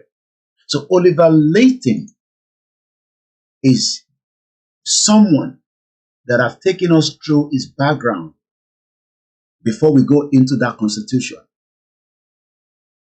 He held that position from he came into being a member of parliament. In America, you will call it a senator. In Nigeria, you will call it a senator. But in UK, we call them member of parliament. We have many Nigerians background, but they are not representing Nigeria, as many of them are now representing the interest of Britain. So when you hear we have Nigerian MP in UK, when you hear we have Nigerian senator in America, they are not representing Nigeria. Each one of them is representing the interest of the country that they are operating from, including Canada and the rest of the world, because their allegiance remains to those countries. Their allegiance is not to Nigeria anymore, because either they were born there or they were given a citizenship or they become nationalized into those countries. Their interest is only for that country. Yes, they are still part of what is called Nigeria because their background is from Nigeria. So when those of you are told that we have many Nigerians that are members of parliament, it doesn't make any difference. Their interest will still be to keep us together inside the contraction called Nigeria. And I can tell you that because we saw Kemi Badenoch travel to Nigeria some few weeks back. Yes, she's a Nigerian, born on the 2nd of January 1980. Many of you will not even be given this opportunity like her in the same shithole country called Nigeria. Many Nigerians or Yoruba people that are 44 years old will not get access to become a senator, not to talk about House of Reps. You might be used as thugs or ballot chaser or ballot snatcher. But it is different because Kemi Badenoch lived in a civilized society like UK, where she became and up to the stage that she is now representing UK around the world. So whenever you see faces like these and they're telling you, oh, Kemi Badenoch, and she has been under spotlight in the last couple of days, according to the news here in UK, the former post office chair claimed he is victim of the smear campaign led by Kemi Badenoch. The former chairman of the post office has claimed he was the victim of a smear campaign led by the business secretary Kemi Badenoch and turned on his chief executive in a dramatic day of evidence to a parliamentary committee. These are not the kind of things that will happen in a shithole country like Nigeria, because Nigeria is not there yet. But that is not where we're going, because that is for the UK, news. But let's stick to Kemi Badenoch. She traveled to Nigeria. We saw all the images put out. It is just for the same British interest. Kemi Badenoch. UK signed a landmark economic partnership. Landmark economic partnership with Nigeria. They've always been signing that before Nigeria was created, and they are not ready to let go. So when you read some of these, you think that it is in the interest of both you in Nigeria. It is not on your own interest. It's on the interest of me living in UK as part of their right to live here. But it is not in the interest of Nigeria.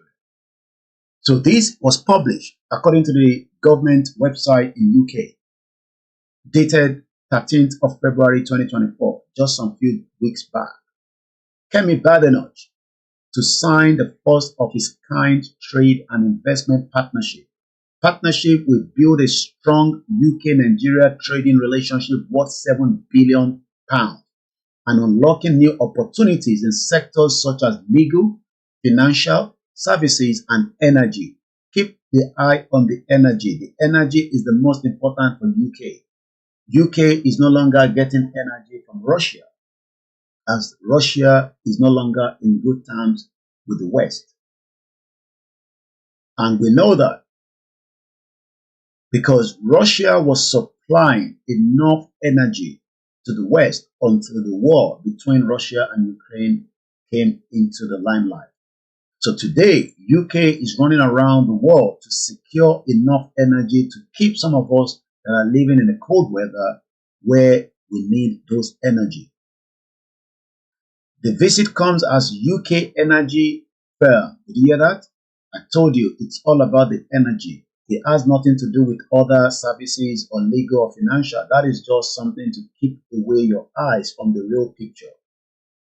Visit comes as the UK energy firm CONASA signed deal to support Nigerian transition to a sustainable energy. The question is, all these remain that if you keep Nigeria, you are not going to enjoy anything. So this is CONAX. So CONAX Energy is signing partnership on behalf of UK. CONAX is the energy company of the future. We are transforming energy system across Africa. Our mission is to provide reliable, affordable, sustainable energy for all. All this is part of what entraps you in Nigeria. It's a crime to remain a Nigerian. We can set up a future partnership with Corners as a Yoruba country, where we have as many Yoruba people working in partnership with them. But the question is, most of them will bring their expatriate, just like Dangote brought people from India to work in his factory known as Dangote Refinery.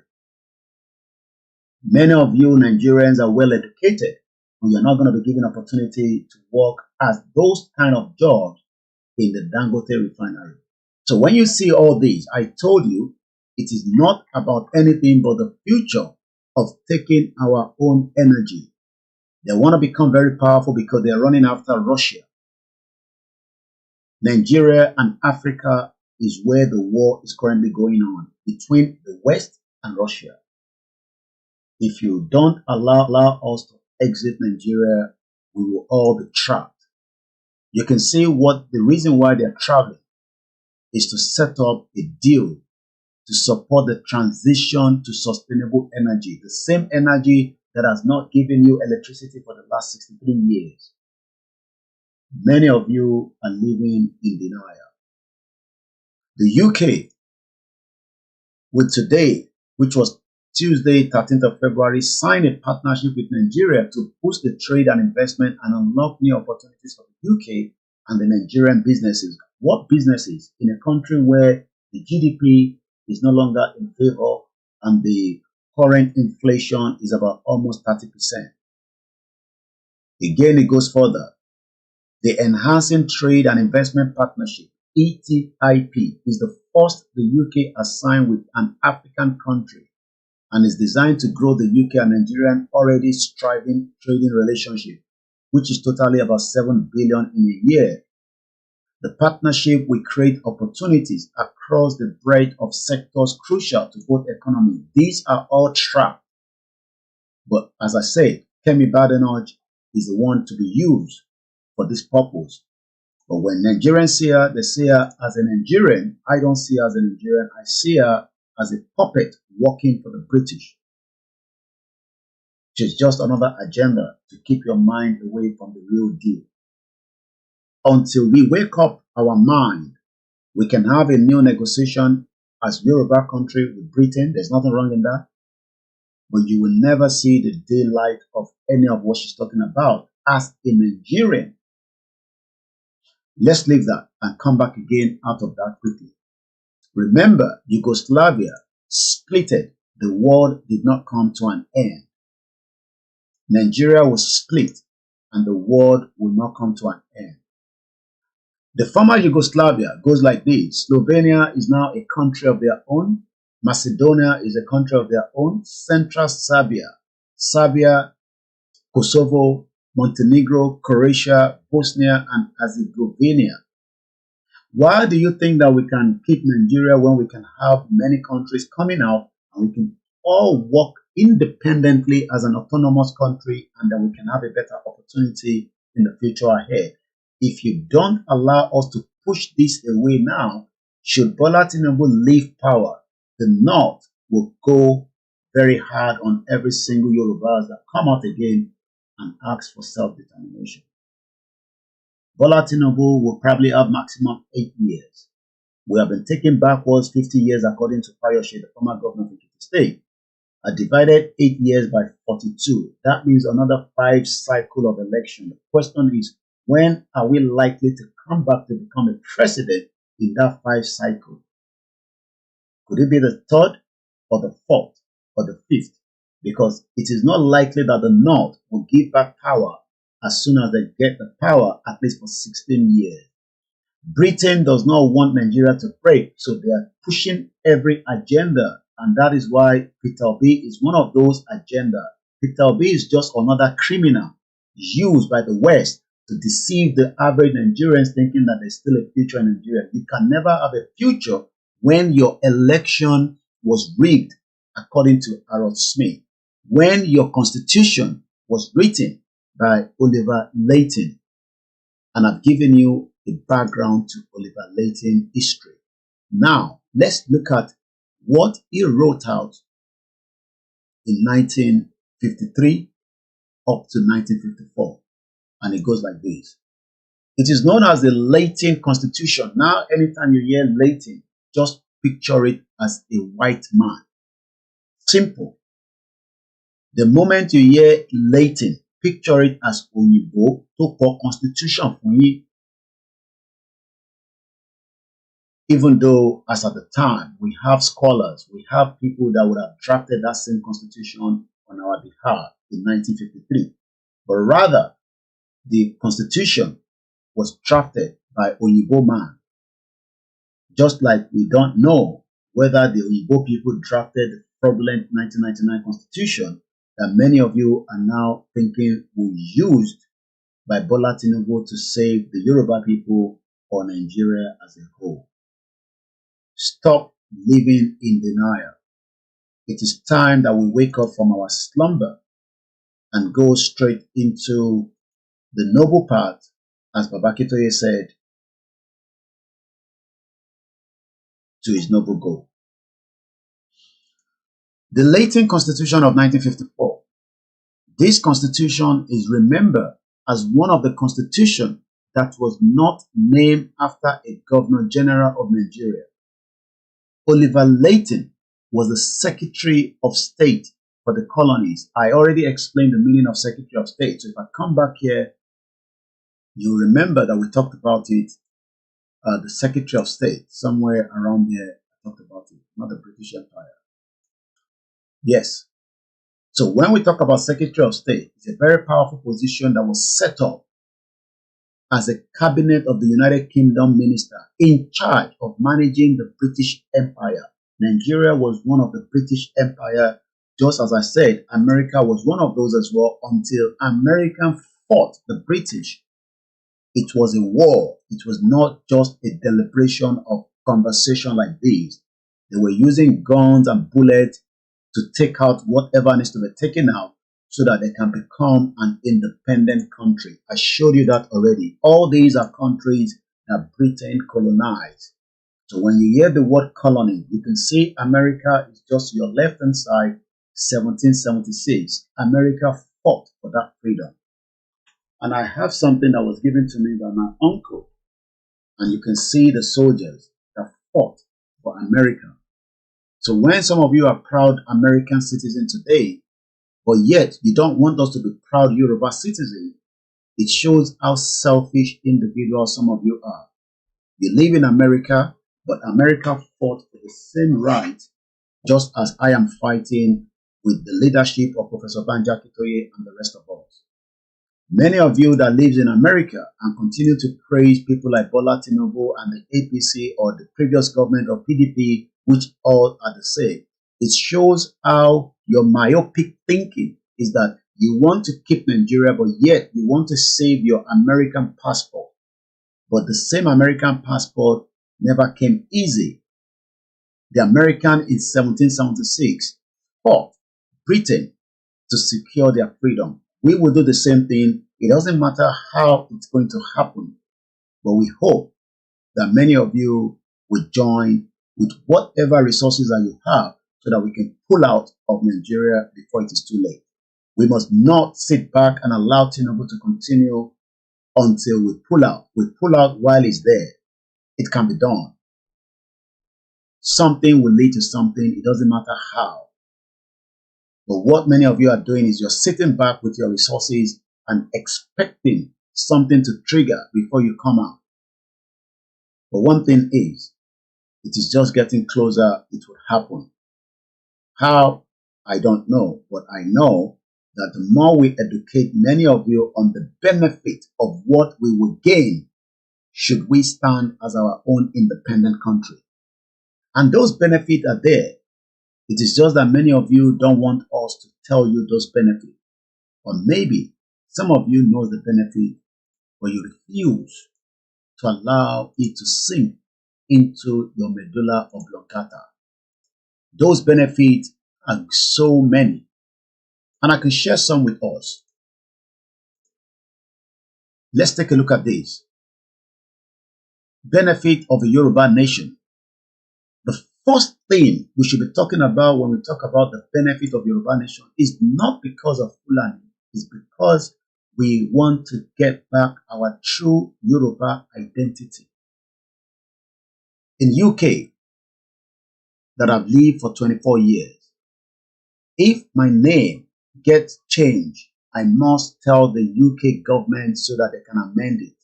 It is called identity theft if I'm using a different name to operate that the British government is not aware. So the question we should be asking the British government is, why do they want me to keep Nigeria, knowing that it's not a true identity of myself as a Yoruba man?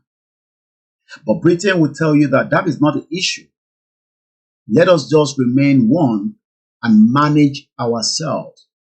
And that is why those that have written to some of the MPs in UK say whatever is happening in Nigeria is just a communion clashes. The question is, does the UK sit back and allow terrorists to wipe off the English people or the Scottish or the Welsh and call it a communion clashes? So the Yoruba must start understanding what are the true benefits that we are asking for the future and the present day Yoruba people. It has nothing to do with other ethnic indigenous people. We are not Igbos and we can never be Igbos. We are not Hausas and we can never be Hausas. We are Yorubas and we will remain Yoruba. But the picture that the world is getting on us today is that we are Nigerians. But when we say we want Yoruba nation, please let us stop refraining from saying that it is because of the Fulanese alone that we want Yoruba nation. We want Yoruba nation because of our true identity. And that is why many of us, when we travel around the world, for those that have been able to travel, even within Africa, imagine even when you travel between Nigeria and Benin Republic, a Nigerian military is asking you whether you're a Nigerian, even though you have a Nigerian passport.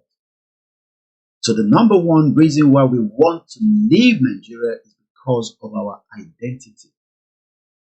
The number two, our language, èdè wa. Tó bá lọ sí any other country tí wọ́n kì í sọ òyìnbó, èdè ni wọ́n máa fi communicate pẹ̀lú ẹ̀. Kí ló wá dé tí àwa fẹ́ da èdè wa nù látara pé a fẹ́ jẹ́ Nàìjíríà? Ìjọ tí Yorùbá country bá ti dá dúró, èdè la máa fi communicate. I've been to Turkey a few times.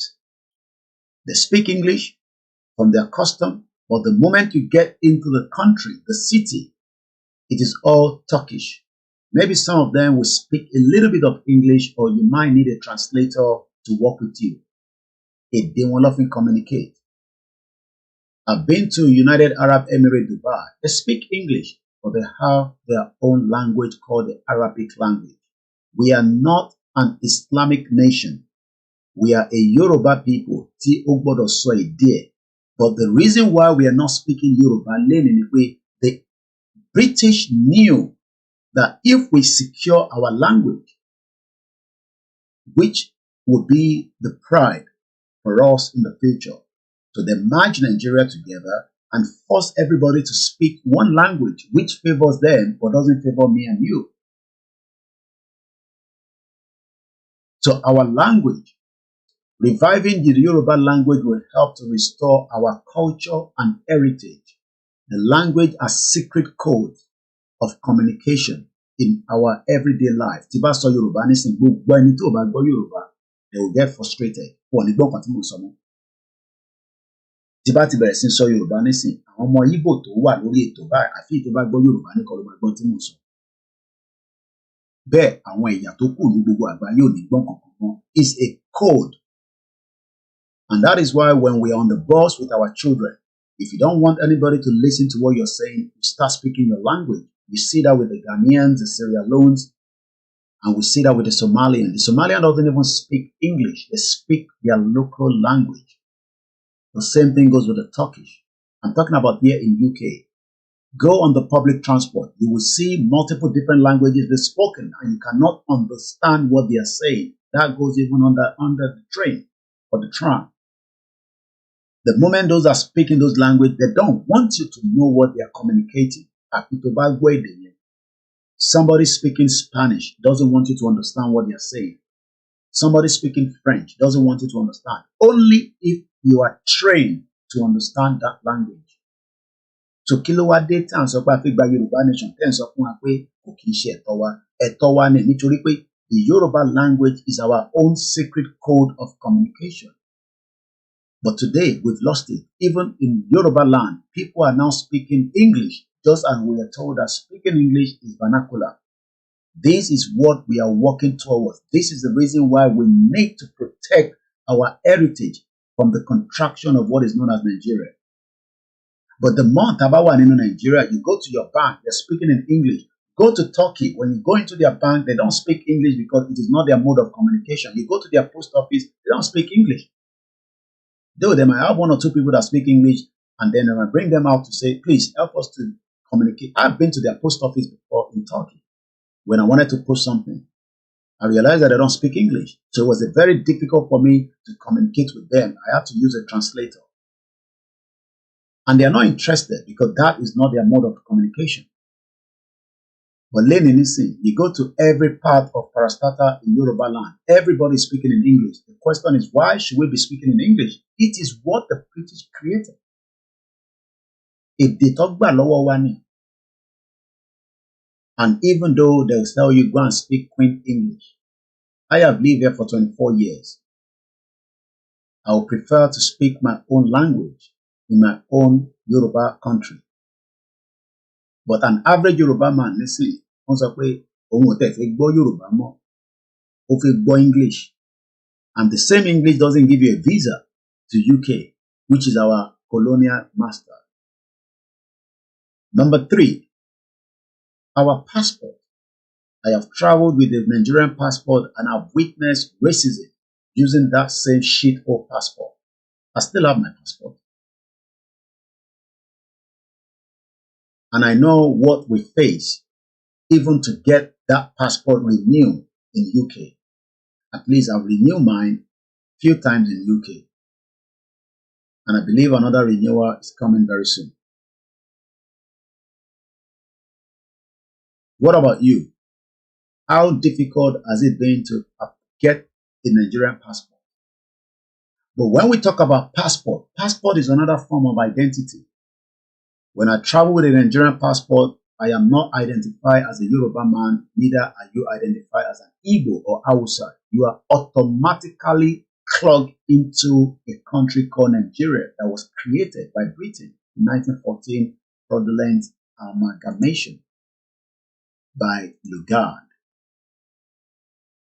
While Lugard was creating Nigeria in 1914, LYTTLETON was preparing the Constitution in 1953. We'll come back to that in a minute.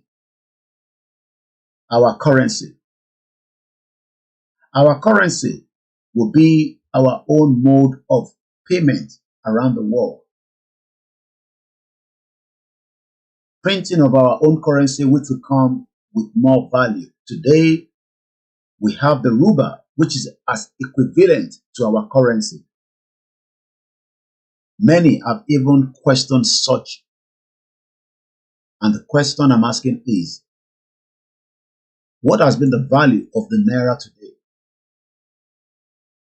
As the Naira continues to depreciate, it is not likely to come back out of the coma that he has found himself. It is not literally that it's the fault of the present administration, but he was one of those that instigated Buhari on us in 2014, coming into the election in 2015. Tinubu paid Buhari to become the president. He sponsored Buhari. He brought him out from his Daura base where he was rearing his cow. He's a Fulani man. Tinubu paid the price of what he is facing today. He knew that Buhari was not capable. Not even a school cert Buhari could tender. Yet, they are now trying to fix Nigeria currency. That will not happen. Many of you will still end up buying rice by the next 3 months at 200,000 naira a bag. Nigeria will be worse more than Venezuela. Venezuela also have enough natural resources as crude oil. But the poverty inside Venezuela today is a top notch.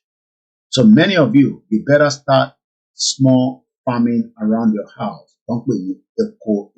to feed yourself. If you can't afford to eat rice, you can have alternative within what you can grow. You don't need a big farm to start farming.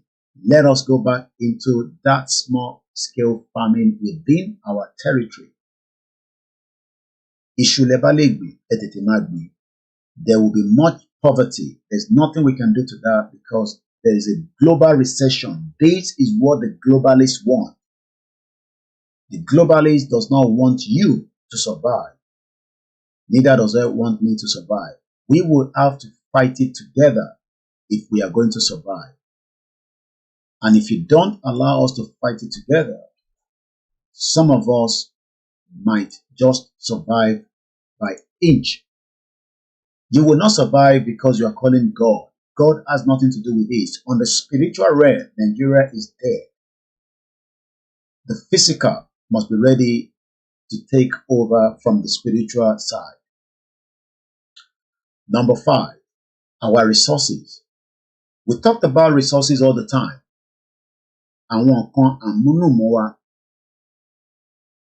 have been to places in 2021 with Chief Dr. Sunday Igboho where we saw people taking what belongs to us. And when we asked them, why are they operating here? They gave evidence that indicated that people gave them the source and pinpoint where to go after. And we saw that, and I have all the documents and the videos. But it is not something that can be put out now. They are classified information. Our Nitanisi, our struggle. But we have the resources to look after us and our children and the future children. But the Chinese have invaded every Yoruba land because some of our people have given them access to such resources. Our people continue to cry out, even though we have vast amount of resources. Our school children cannot even have classrooms, even though we have vast amount of forest reserve. But rather, the Chinese continue to cut down the timbers and move them to China in large scale. We are now struggling as Yoruba people because of the fault of some of you that refuse to back the Yoruba Nation movement today. You will suffer more before the dissolution of Nigeria. There's no doubt about it in my mind. You will call on some of us, we will probably just see your message and we will ignore it. Not because of anything, it's because we don't even have it. Recession is everywhere. UK is currently in recession as I speak as well. So that means I have to save every pound I have in this country to look after myself and my family. Our resources is now being taken away from us by the marauders of those that say we should keep one Nigeria. But if we have Yoruba Nation today, we will have ability to control and manage our own almighty God-given resources. Our constitution is number 6. Presently, the fraudulent 1999 constitution as amended. You cannot amend something that is a fraud. So when we talk about the Constitution of Nigeria, many of you continue to ask whether that constitution President Bola Ahmed Tinubu will use to fix Nigeria. And the question is no. And that is why President Bola Ahmed Tinubu said this some few months after he came to office. The cost of fuel has gone up. Food and other prices have followed it. Households and businesses struggling. Things seem anxious and uncertain. I understand the hardship you face. I wish there were other ways, but there's not. There can never be another way because President Bola Tinubu knew that Nigeria was not one. He said this categorically during his exile in London, that he doesn't believe in Nigeria. But today, He believes in Nigeria now because it's part of the game being played on the mindset of millions of Yoruba people. The gullible Yorubas are thinking that Tinubu being in power will bring peace to them. But rather than bring peace, Tinubu has now brought in much more chaos than many Yorubas are now asking whether Tinubu is even capable to be in that position. And some of them are coming out faster than what I said some 3 years ago when I was indicating that Nigeria was not worth dying for. Some of them are now saying more than what I am saying, and this goes like this. Country. Please, if government work, if they cannot protect, we Yaloja, we go open our yacht, we go open our bread, we go protest. Too much surveillance, too much for this country. But before you win them, you go suffer. The surveillance is too much. Please, what they find solution for this things? It's too much. Gary 2,000 naira. Since when my father bought me, I'd love buy 1,000 naira plate of Gary. They're selling it 2,000 naira now. It's too much. The surveillance is too much. Even to the right, the little one right up to 1,200 naira. For what reason? It's too much to buy meat. These are Nigerians that are now voicing out, but they are not Nigerians. These are our Yoruba brothers and sisters that are now questioning not just the legitimate of this government, but whether this government will be able to move them out of poverty. Your life will become trapped in Nigeria. But the benefit of Yoruba nation literally means that we can have a constitution away from the fraudulent 1999 constitution that has been used to deceive many of us since 1999. That constitution is not going to work. And how do we know that? Let's listen to this. We have problems in the land. And the problems, I want to say this, I might be off the cuff, is because of our constitution. Also, Nigeria is not operating any constitution known to honesty, entrenched in group rate, brought about by unanimity of the people, acceptable to federalism, and again, that is also, we also have that problem in the judiciary because of the Nigerian situation. We have a unitary system. That's what we want. Hydra-headed. Don't let us pretend. And I've said it over and over. And I'll continue to say it. And that's unitarism has also created into the judiciary. Today, the entire Nigerian judiciary is unitarized. The Supreme Court is federal. Federal Court of Appeal, the Court of Appeal is federal. Federal High Court is federal. FCT is federal. National Industrial Court is federal. Customary Court of Appeal on the Federal High Court is federal. Sharia Court of Appeal, the Federal High Court is federal. All jurisdictions that the Coyote judges of this world, that the officers of this world, that the bailiffs of this world, when they while their respective high courts exercised, making the law to be profound, succulent, rich, exciting, they are now vested in different federal high courts or federal courts. We're talking of how to reform the system. There is no justification in a state, in a nation like Nigeria, purporting to practice federalism, where even the Supreme Court should be overburdened with unnecessary jurisdiction in respect of land matters from Yoruba land, in respect of divorce, in respect of family matters, citizenship matters. How do they know? I don't want us to be deceiving ourselves. Assuming I'm even appointed to the Supreme Court today, I'm above the age, but assuming, and I'm sitting there, and you bring a matter on appeal in respect of Kanuri native law and custom, or Igbo native law and custom, or Igbo land tenure system, and I sit there, and I'm writing judgment. I'm a Yoruba man. What do I know about that? Those kind of cases to stop at the state, either Court of Appeal or Supreme Court. Go to the United States of America. The state has its own Supreme Court. We are running into trouble. We are inching there, and time is not in our favor. And I'm not tickled by what the National Assembly is doing. They are not being fair to themselves. They are not being fair to us. They claim to be amending the Constitution. What are they amending? And I want to repeat it. You amend something that is not amendable? When you want to amend the Constitution, by the way, where do you start? to start from the preamble with the people. Oh yes, they have to amend it. Why are they running away from it? If they cannot amend the preamble, if the preamble is not amendable, then it means the constitution is not amendable. Come on, they have to start from it. Don't start reading your letter from the back page. Do you? No, they have to start from the preamble. That means the preamble is fake. We the people, who are the we? When did we meet? And why can't we do it? I'm studying the constitutions of the world. And I say this also with every sense of humility. There's no constitution that is near as fake,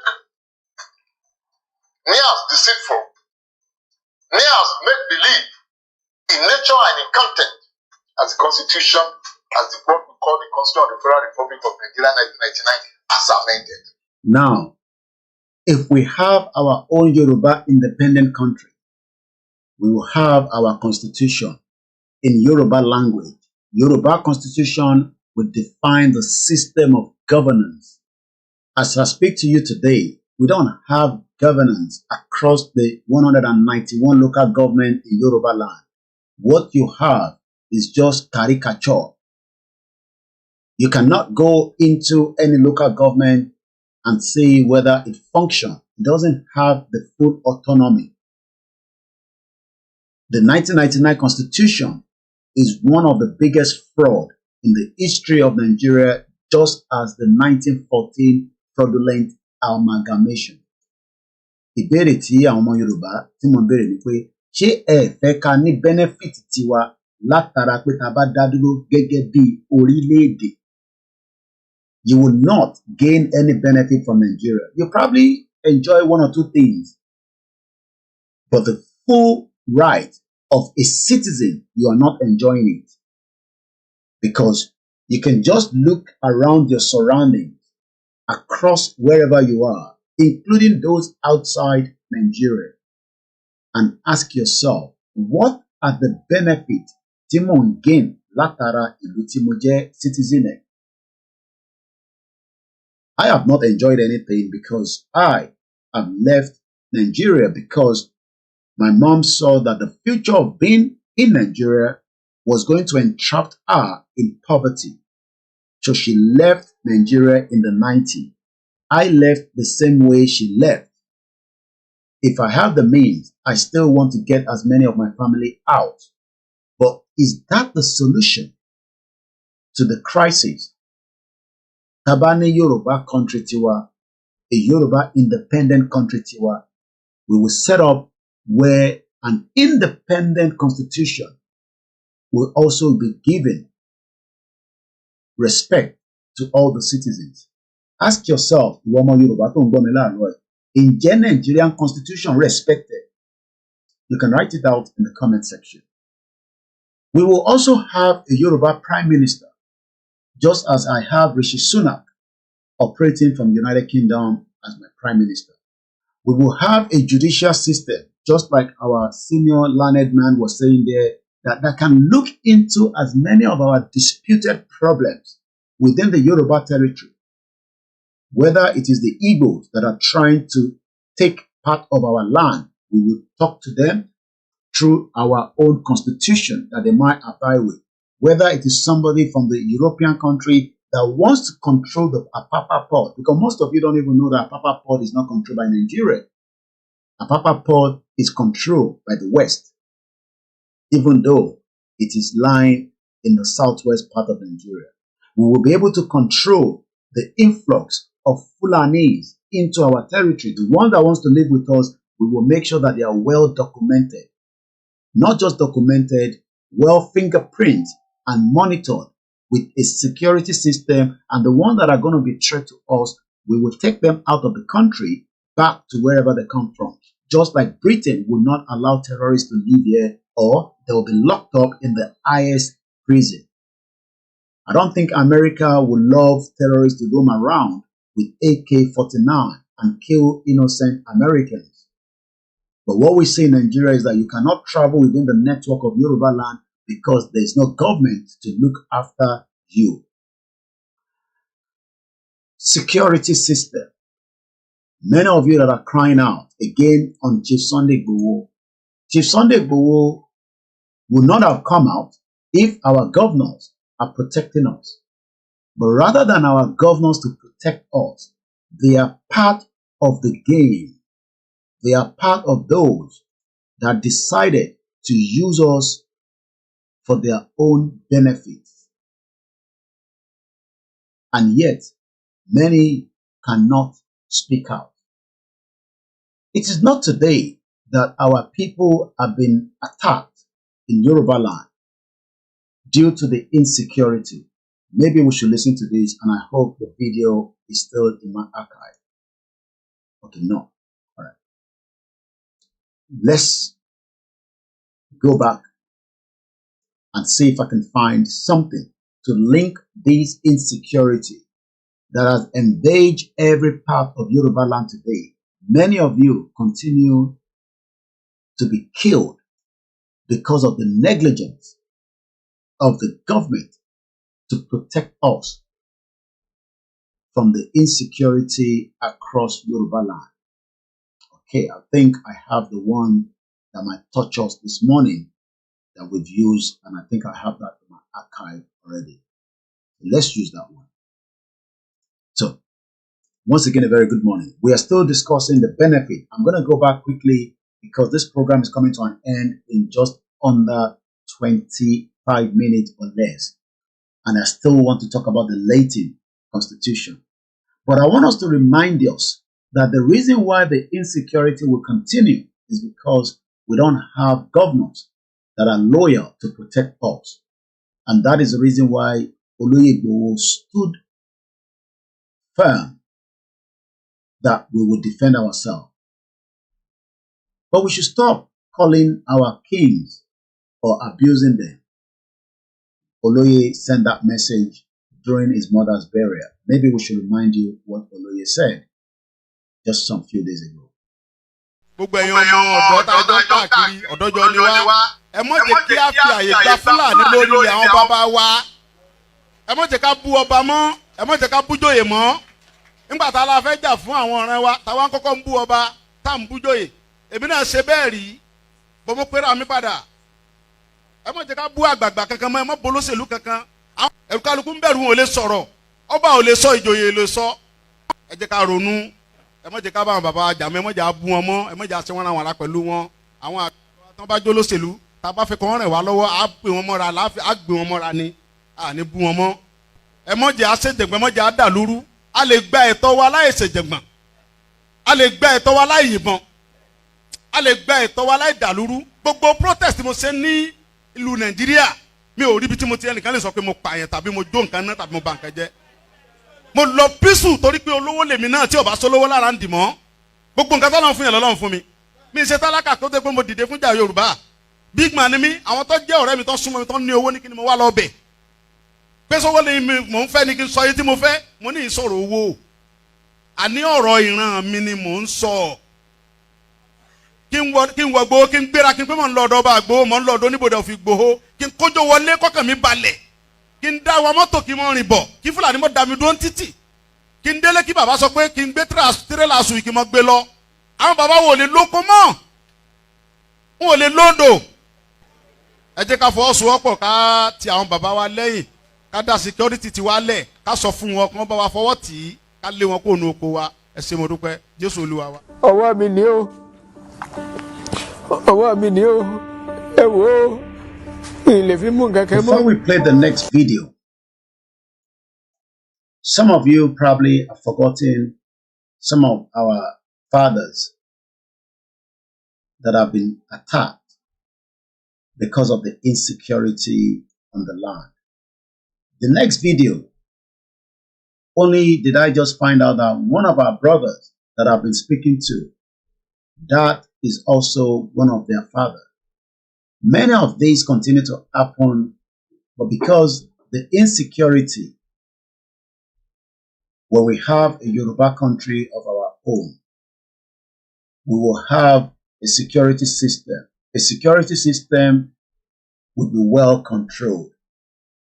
Today, you cannot have a full security system well controlled because the country, Nigeria, is not ready to protect the interests of the Yoruba people. It's coming up to 6:27 a.m. My name is OLAYOMI KOIKI, and I'll be winding down this program where we will continue the second part later at some other time. But let's listen to this.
This is what is happening. As at yesterday, I spoke to someone that sent a message to me from Okeogun. After, during our conversation, he confirmed that this particular man is still alive, but many of us have forgotten about him because we are living our own life in our different cities and different parts of the world. But yet, individuals like these are the ones facing their daily wahala. Chibiko Kwanwamo, Tibawa Telikologi, or the Gewo Daddy Tieno. But I want to work gay over Babanwo, Adowo, Egbonwo, at the family one. Kini Kasofon, Nibata Nijoba. Tijoba de Shekini. Ìjọba tó jẹ́ kó ṣe ètò ààbò faraàlú kò ṣe é gbọ́ mi. Ìjọba tó jẹ́ kó ṣètò faraàlú kò ṣe é. Ta ló sọ bẹ́ẹ̀? Ẹ̀jẹ̀ àgbọ̀n tẹ́lẹ̀ sọ.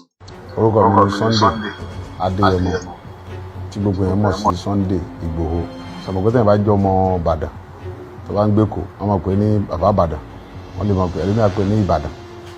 So ọ̀pọ̀lọpọ̀ yẹn tó bá ń gbé ìlú òdì kejì tó bá jọ ọmọ bòmí ó kọ ìlú tó ti wá yẹn náà máa fi pè é níbi tó ń gbé. Èmi náà jẹ́ kan nínú ẹni tó kópa nínú ogun Mọdákẹ́kẹ́ àti Ifẹ̀. So ọ̀pọ̀lọpọ̀ àwọn tó bá gbọ́ sórí ogun yẹn tó ń gbọ́ gbogbo pa tí mo kó mẹ́rin pé ọkùnrin mẹ́rin ogun bàbá yẹn ń gba ogun ó ṣe báyìí ó ṣe báyìí. Ó máa ń jẹ́ kí ẹlòmíràn pé ọkùnrin ni akíkanjú ọkùnrin ni. Gbogbo wa wàhálà Ládọjà àtàwọn bàbá dídí búmbàdàn náà gbogbo àwọn tí wàhálà yẹn sojú wọn wọ́n fẹ́ impeach Ládọjà wọ́n fẹ́ yẹ Ládọjà ń pò wọ́n fẹ́ gbàjọba lọ wọ́n fẹ́ yẹ Ládọjà jẹ nǹkan kan tèmi dẹ̀ dúró tì ń gbà yẹn gbogbo àwọn tó rí pa tí mo kó láti pé kán mọ́ rí Ládọjà yẹn jẹ́ ń gbà yẹn sùtẹ́lómi bá rí mi èrò yẹn mo pé ọkùnrin mẹ́ẹ̀ẹ́dọ́gbọ̀n nìyẹn bí wọ́n ṣe bọ́ta ṣe pọ̀ tó Ọlọ́run ṣẹ́gun wọn fún èròǹgbà mi lórí ìgbésẹ̀ àwọn Fúlàní yẹn ni pé ẹnu Yorùbá gbọ́dọ̀ kò tí wọ́n bá mọ̀ pé wọ́n fẹ́ ká bá Fúlàní jà káwọn bàbá wa gbogbo àwọn ọba wa gbogbo àwọn bàbá wa wọ́n ṣáájú kàn pè wá sí mítì kan wọ́n dẹ̀ fún wa pé tó àwọn ọmọ yìí o kí ròyìn dé sì gbé kí gbogbo ayé rí pé tó àwọn ni wọ́n sọ pé tó ká kojú wọn gbogbo ibi tí yàrá ti fẹ́ jẹ Yorùbá ká fèsì ibẹ̀ Ọlọ́run mọ̀mọ̀ mú wa agbára mélòó wà làwọn Fúlàní wa ní wọn ò tó ń tọ́ ń pera wọn wọn fọlọ́gbọ́ra fún yín wọn ò tó ń tọ́ ń pera wọn Ọlọ́run bá Olódùmarè ń bọ̀ ṣùgbọ́n tá a bá ní nǹkan tí àwa náà ní lọ́dọ̀ àwọn bàtà jogún àwọn bàbá ká bẹ̀rẹ̀ sí lò ń sìn ká bọ́ta wọ́n sọ wá lóko míì táwọn bàbá bá mọ̀ pé yà ń jẹ àwọn Yorùbá kàn pe gbogbo wa sí mítìn kàn pe Ọọ̀ni kàn pa Láàfin kàn pa àwọn bàbá Àwùjalẹ̀ gbogbo àwọn ọba yẹn tó bá jókòó kàn wá pè wá kàn invite gbogbo wa wá Ọlọ́run bá lágbára èmi ò tó nǹkan kan àwọn tó tún lágbára jù wá pọ̀ tó pọ̀ jù bẹ́ẹ̀ lọ kàn pe gbogbo wọn jọ so tí èsì tó bá pè wọn jọ tó bá mọ̀ pé lè kan ru wa náà ipá náà sì lè ní pátá lè kọ́ pè wá káwájọ jókòó káwo bá ṣe fẹ́ ṣe tí ò ní sí nǹkan kan ẹ̀mí gbọ̀n kankan mọ́ ẹlòmíì náà ń gbọ́ gbòó ni kò kú rí mi rí ẹlòmíì á ní ó lè kọ̀máǹdì mọ́ ó lójú àwọn tí mo ṣe lójú wọn rí ẹlòmíì á ló lè ṣe báyìí ẹlòmíì tí bá ṣèkan lójú ẹ yóò sọ 10 ṣé nǹkan tí mo sọ yìí ẹlòmíì á sì ní ẹnu ni so àwọn tí wọ́n sọ pé nu nìyẹn èmi mọ́ bẹ́ẹ̀ lọ́n kí nǹkan dẹ̀mí àti wọn pọ̀ wọ́n lè rí pé kì í sọ̀rọ̀ ẹ̀ nù ṣùgbọ́n pé kẹ́nìkan wá lóhun dìde ṣe èmi ìwọ ni mi Sunday Igboho mo wá bọ́ ọ̀tá o àbá nígbà tí wọ́n bá fi dọ̀tún la Buhari ó pàṣẹ láti Àbújá sọ́jà tí ó ka mọ́ta nkìdé yóò ju tó gun Boko Haram tó ń jẹ́ ilẹ̀ Haúsá lọ wọn ò ríra wọn bẹ̀ yẹn tá a bá dẹ́rẹ̀ wò nísìn ẹ̀ rí i pé wọ́n yìí máa lọ́wọ́ gbogbo táwọn ń ṣe ilẹ̀ Haúsá tó ń mú jẹ yẹn tá a bá dẹ́rẹ̀ wò nísìn wọ́n yìí máa lọ́wọ́ torí pé àwọn Yorùbá kan náà ni ó lọ bá wọn lọ́hùn tí wọ́n sọ pé àwọn ọmọ bí wọ́n ṣe wọ́n ṣe nu pa ẹ̀ làwọn ọmọ ayákìlá làwọn ọmọ bẹ́ẹ̀ wọ yẹn ta la parí ta ìyá yóò la parí ìbíjà yẹn làlá fẹ́ gbé ó tó fi gba sùúrù nìyẹn ó gbọgbọ́n kì í ṣe nǹkan tí yẹn kàn kágbára ọrùn tó kó fúnpá tó kó lóńdè tó gbé bọ̀kọ́ tó lọ́fẹ́ lọ pàdé Fúlàní o bí bẹ́ẹ̀ kọ́ wọ́n sọ di nǹkan mímọ́ yẹn lọ́wọ́ àfi kéèyàn jókòó kó lọ́wọ́ àwọn bàbá yẹn táwọn bàbá yẹn ó ṣèwé kán sáyìn fún wa pé àwa la ṣèwé fún yín pé ìyà gbọ́dọ̀ jẹ Yorùbá gbogbo bíkíbi tí ilẹ̀ Yorùbá dé ẹ lọ ṣàbò lórí ẹ̀pọ̀ àwọn ọmọ tẹ bá mọ̀ ń bẹ kẹ́ ṣàbò àwọn ọmọ ń bẹ ńlẹ̀ bàbá mi àwọn ọmọ Yorùbá ń bẹ ńlẹ̀ tí wọn ò ní sá rárá àwọn ọmọ tẹ́wọ̀n tán jókòó wọ̀nyí wọ́n yìí sọ wọn ìṣẹ́ ẹran rírọ̀ but ọgbọgbọ́n àlèkè sọ pé ẹ mọ lọ sí Ìkirè ibi tí wọ́n ti ń kidnap Yorùbá ẹ mọ lọ Òṣogbo ẹ mọ lọ Ìlọrin ẹ mọ lọ sí yóò di nǹkan mímọ́ wa lọ́wọ́ tó bá ti dá wọn lójú pé àwọn làwọn bí wa àwọn sì làwọn bàbá àwọn ni bàbá wa lẹ̀ Yorùbá ń bí wọ́n sì ṣe bàbá burúkú wọ́n dẹ̀ sọ̀dàlẹ̀ bàbá tí fìyà jọmọ káwọn náà bá gbádá rẹ̀ kàn ó tì wá síwájú bàbá lọ bàbá nílọ káwọn bá gbádá rẹ̀ kàn ní ká nìṣó níbẹ̀ bàbá lọ bàbá nílọ bá wọn gángan ò ṣe bẹ́ẹ̀ torí táwọn bàbá àkànnà ń bẹ tó ń gbà ń bẹ àwọn oníṣẹ́ jù báyìí lọ bọ̀ táwọn bá jẹ́ bàbá dáadáa tí wọ́n dẹ̀ fẹ́ fi àtúbọ̀tán rí lẹ̀ fáwọn ọmọ wọn kò yẹ kí wọ́n gbàbọ̀dẹ̀ fún Yorùbá kò yẹ kí wọ́n. As we are bringing this program towards the end, let's complete the part of the benefit of Yoruba nation. We will have a secure immigration system. Permission will only be given to those with genuine and good intention to visit the country, and violation will be deported. Just like I say most of the time, my 24 years of living in the United Kingdom, out of that 24 years, 15 years it took me to resolve my immigration. But today we have many people that are moving around the Yoruba land, either as part of being a Nigerian, but we also have many that are not Nigerians from different African countries, and they live, they eat, they breed, and they're multiplying on a daily basis. And they are putting pressure on the system that is not enough for the Yoruba people in the southwest known of Nigeria today. It's because of Nigeria. Our part, ability to manage our own airport, seaport, and land port. These are the most three important vital space that belongs to us. But the more you remain in Nigeria, the more you will not be able to control such.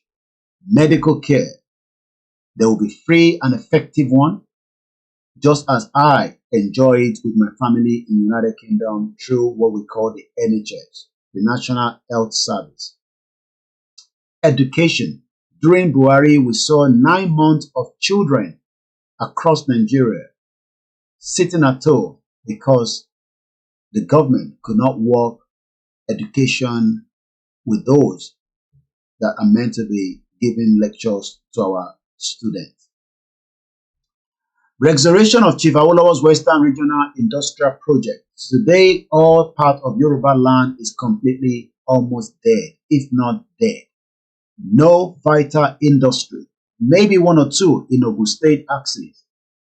But when you go to other areas, you realize that nothing functions because there's no 24 hours electricity. Everybody has turned into just Okada rider and just managing some small little businesses here and there, apart from maybe just Lagos alone. The Yoruba nation would also be competing in a football Premier League, just as many of you watch Premier League in UK, Italian, Serie A, and the rest.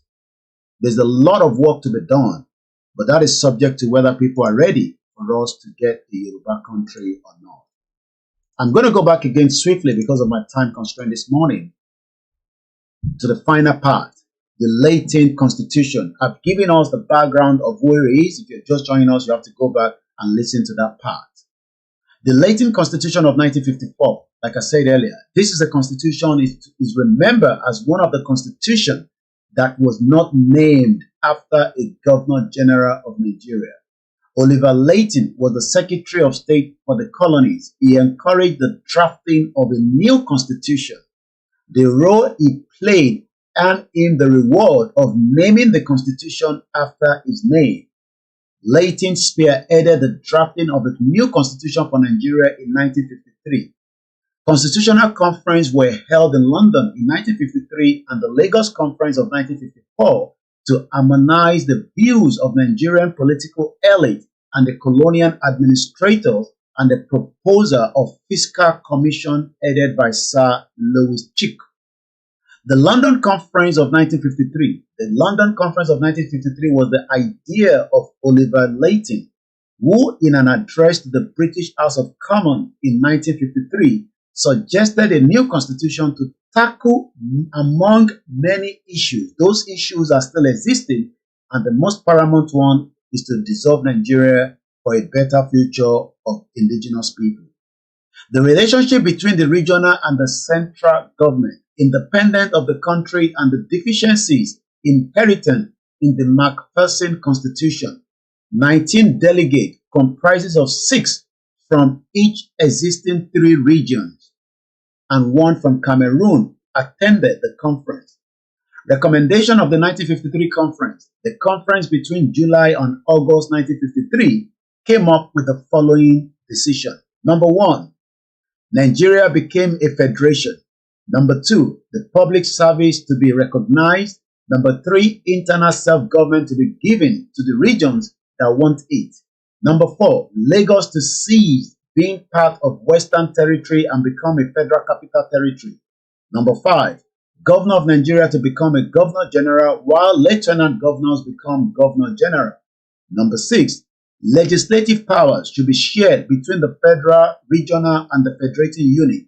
Number 7, that a conference should be held in Lagos in 1954 and rectify a separate regional administration in Cameroon if the people of the territory support the proposal through a referendum. Number 8, that Her Majesty government will grant self-government to those regions who so desire it in 1956. The Lagos Constitutional Conference of 1954. The conference was held to resolve outstanding issues from the 1953 London Constitutional Conference, and it came up with the following recommendation. Number 1, resources to be allocated to the region based on derivation. Number 2, partial autonomy to be granted to the Southern Cameroon. Number 3, civil service and judiciary to be recognized. Number 4, Southern Cameroon to remain part of the Federation but with a legislature of its own. Features of latent constitution. Number 1, it gave a lot of authority to the regional legislature. Number 2, it set out a list of exclusive and concurrent responsibilities. The central government had powers to legislate on the exclusive list, and both the central and regional government had the power to legislate on the current list. The central government took precedence All issues not listed on these two lists were regarded as a residual, with only the regional government having the power to legislate on them. The Latin Constitution was therefore regarded as the first genuine federal constitution in Nigeria since 1914 fraudulent amalgamation. It replaced the office of the lieutenant government in the region with that of the governor. The governor of Nigeria became the governor general. Number 4, the Federal House of Representatives was to be constituted through direct election. Number 5, it accorded for the first time executive control of government, department to the federal and regional ministers. Number 6, it decentralized both the civil service and the judicial system. Both were put in regional hands. Number 7, Supreme Court was established for the country. Number 8, a federal capital territory, Lagos, was created. Number 9, Nigerians elected regional premiers. Number 10, the principle of derivation was adopted as the basis for revenue allocation. Number 11, office of the Speaker and Deputy Speaker was created. All these were created by the Englishman known as Lytton, the Secretary of the British Empire. We were never given the opportunity as true indigenous people to decide our own constitution because the British Empire controlled Nigeria as at the time. Merit of the Latin Constitution. Number 1, full federation was established. Number 2, portfolios were given to ministers. Number 3, constitution formed basis for eventual constitutional negotiation. Today, many are saying that that constitution of today, of 1999, is a fraudulent constitution. It doesn't favor myself, it doesn't favor anyone, but yet many things that we go into the country called Nigeria by an election and you will win, and then you will not win, or whatever. However, the question is, the 1999 constitution will never bring peace and progress in Nigeria, and that is more reason why Nigeria must dissolve as quickly as possible. Number 4, it created the office of the Speaker, Deputy Speaker of the House of Representatives. Number 5, more powers were granted to the region. Today, no region has that power anymore. We lost that, and you are not likely to gain that even with the president of Tinubu presently. Yaradua never gave it. Obasanjo never gave it. Buhari never gave it. Tinubu will never give it. Tinubu will hand over power back to the North as part of the deal and agreement behind closed doors.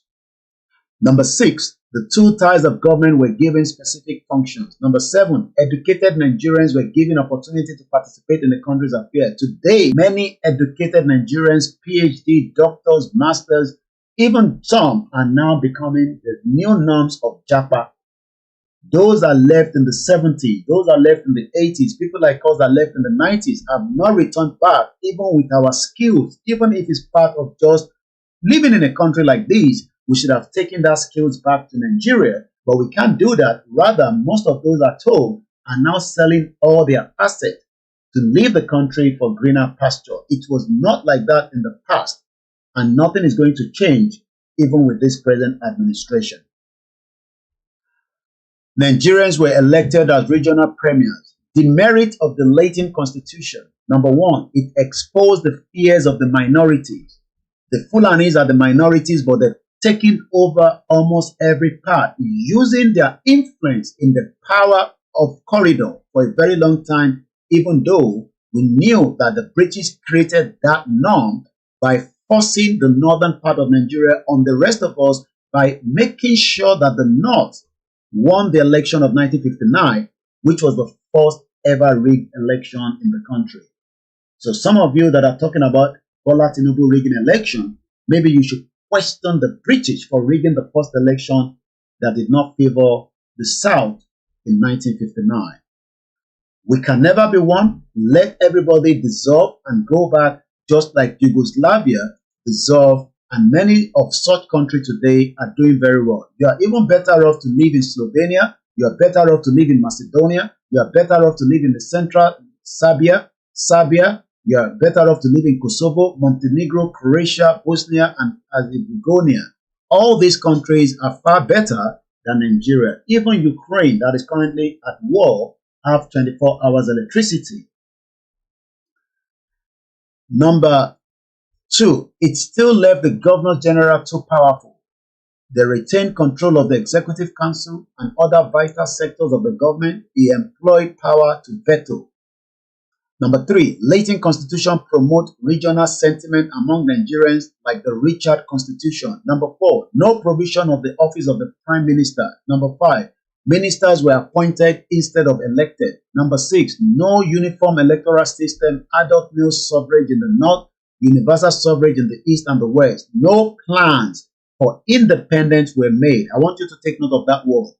Number seven, so the reason why we have to fight this to the last man standing is because there was never a plan for an autonomous independent of any of us in that same fraudulent 1953 constitution that was put together by the Yoruba man.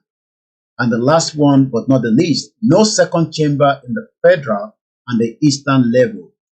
My name is OLAYOMI KOIKI, and we have been listening to a live transmission from London as we continue to talk about the right of the Yoruba people to exit Nigeria, which that right will be respected. As I leave us this morning, remember that if you do not get involved and you are trying still to fix Nigeria, either as part of the Labour Party, part of the PDP, part of the APC, you are just also one of those still putting together the structure. We have what it takes to become an independent country. We have what it takes to move that territory of Yoruba land to become the global power. But the global power doesn't want that. And that is the reason why they're telling us to save Nigeria using all kind of proxies, scholarship, visas, grants, and all such. We have the wealth on this territory known as Yoruba land. We don't need any speeding from the West. And if you think that it is not right, maybe you can put in the comment section. And when I come back again, we'll have more discussion. Thank you so much for those of you that joined. I won't be able to mention anybody's name, but good morning to you all. Please share the broadcast. I'll be out again at the appropriate time. Like I always say, I try not to tell you when I'm out. You can keep that notification bell. This platform remains for self-determination only, and we will use it to make sure that we bring down the last empire of the British, known as Nigeria. My name is OLAYOMI KOIKI. Well, we do ask for voluntary support. You can do that by helping us so that we can be able to do more in terms of our media. It's an independent media.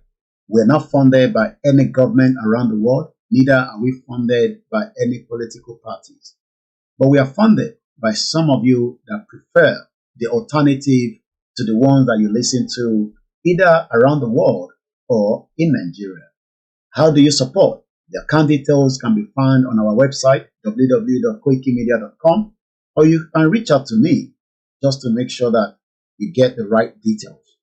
You can also be on Twitter. We are also on Instagram. I am no longer on TikTok because TikTok is one of the most biased platforms that doesn't like the truth. I still remain on Facebook, even though the numbers continue to decline because so they don't like the truth. You can reach out to me on musakalam@gmail.com. You can send your question through my website, and our website continues to function with many blogs. I appreciate the Koiki Media team that are working on a daily basis. And as you saw yesterday, we are also trying to advise and encourage our people to go back to farming. So the Koiki Media team started one yesterday. The videos is already out there, and we will continue to encourage many of you. It is in your own interest. Things will get tough before it gets better, and you should all prepare for such. As I say all the time, this platform is not a violent platform, but it has every right to use whatever utterances it wants to use, because that is the only way we can deliver our message to the people that needs to listen. If you listen to the West will not tell you exactly how to get your freedom. They are part of those that created the first problem, and we should also now tell them that we will dissolve Nigeria on our own terms and conditions. We'll probably not listen to them because we've been listening to them for a very long time. You can take a screenshot of this before I bring the final part of saying thank you so much for joining. And when I come back again, it will be the anthem and I'll be seeing you again. Today is the 27th day, the 28th day of the month of February, and it's just coming up to almost 7 a.m. in London. You can take a snapshot of this benefit of the Yoruba nation.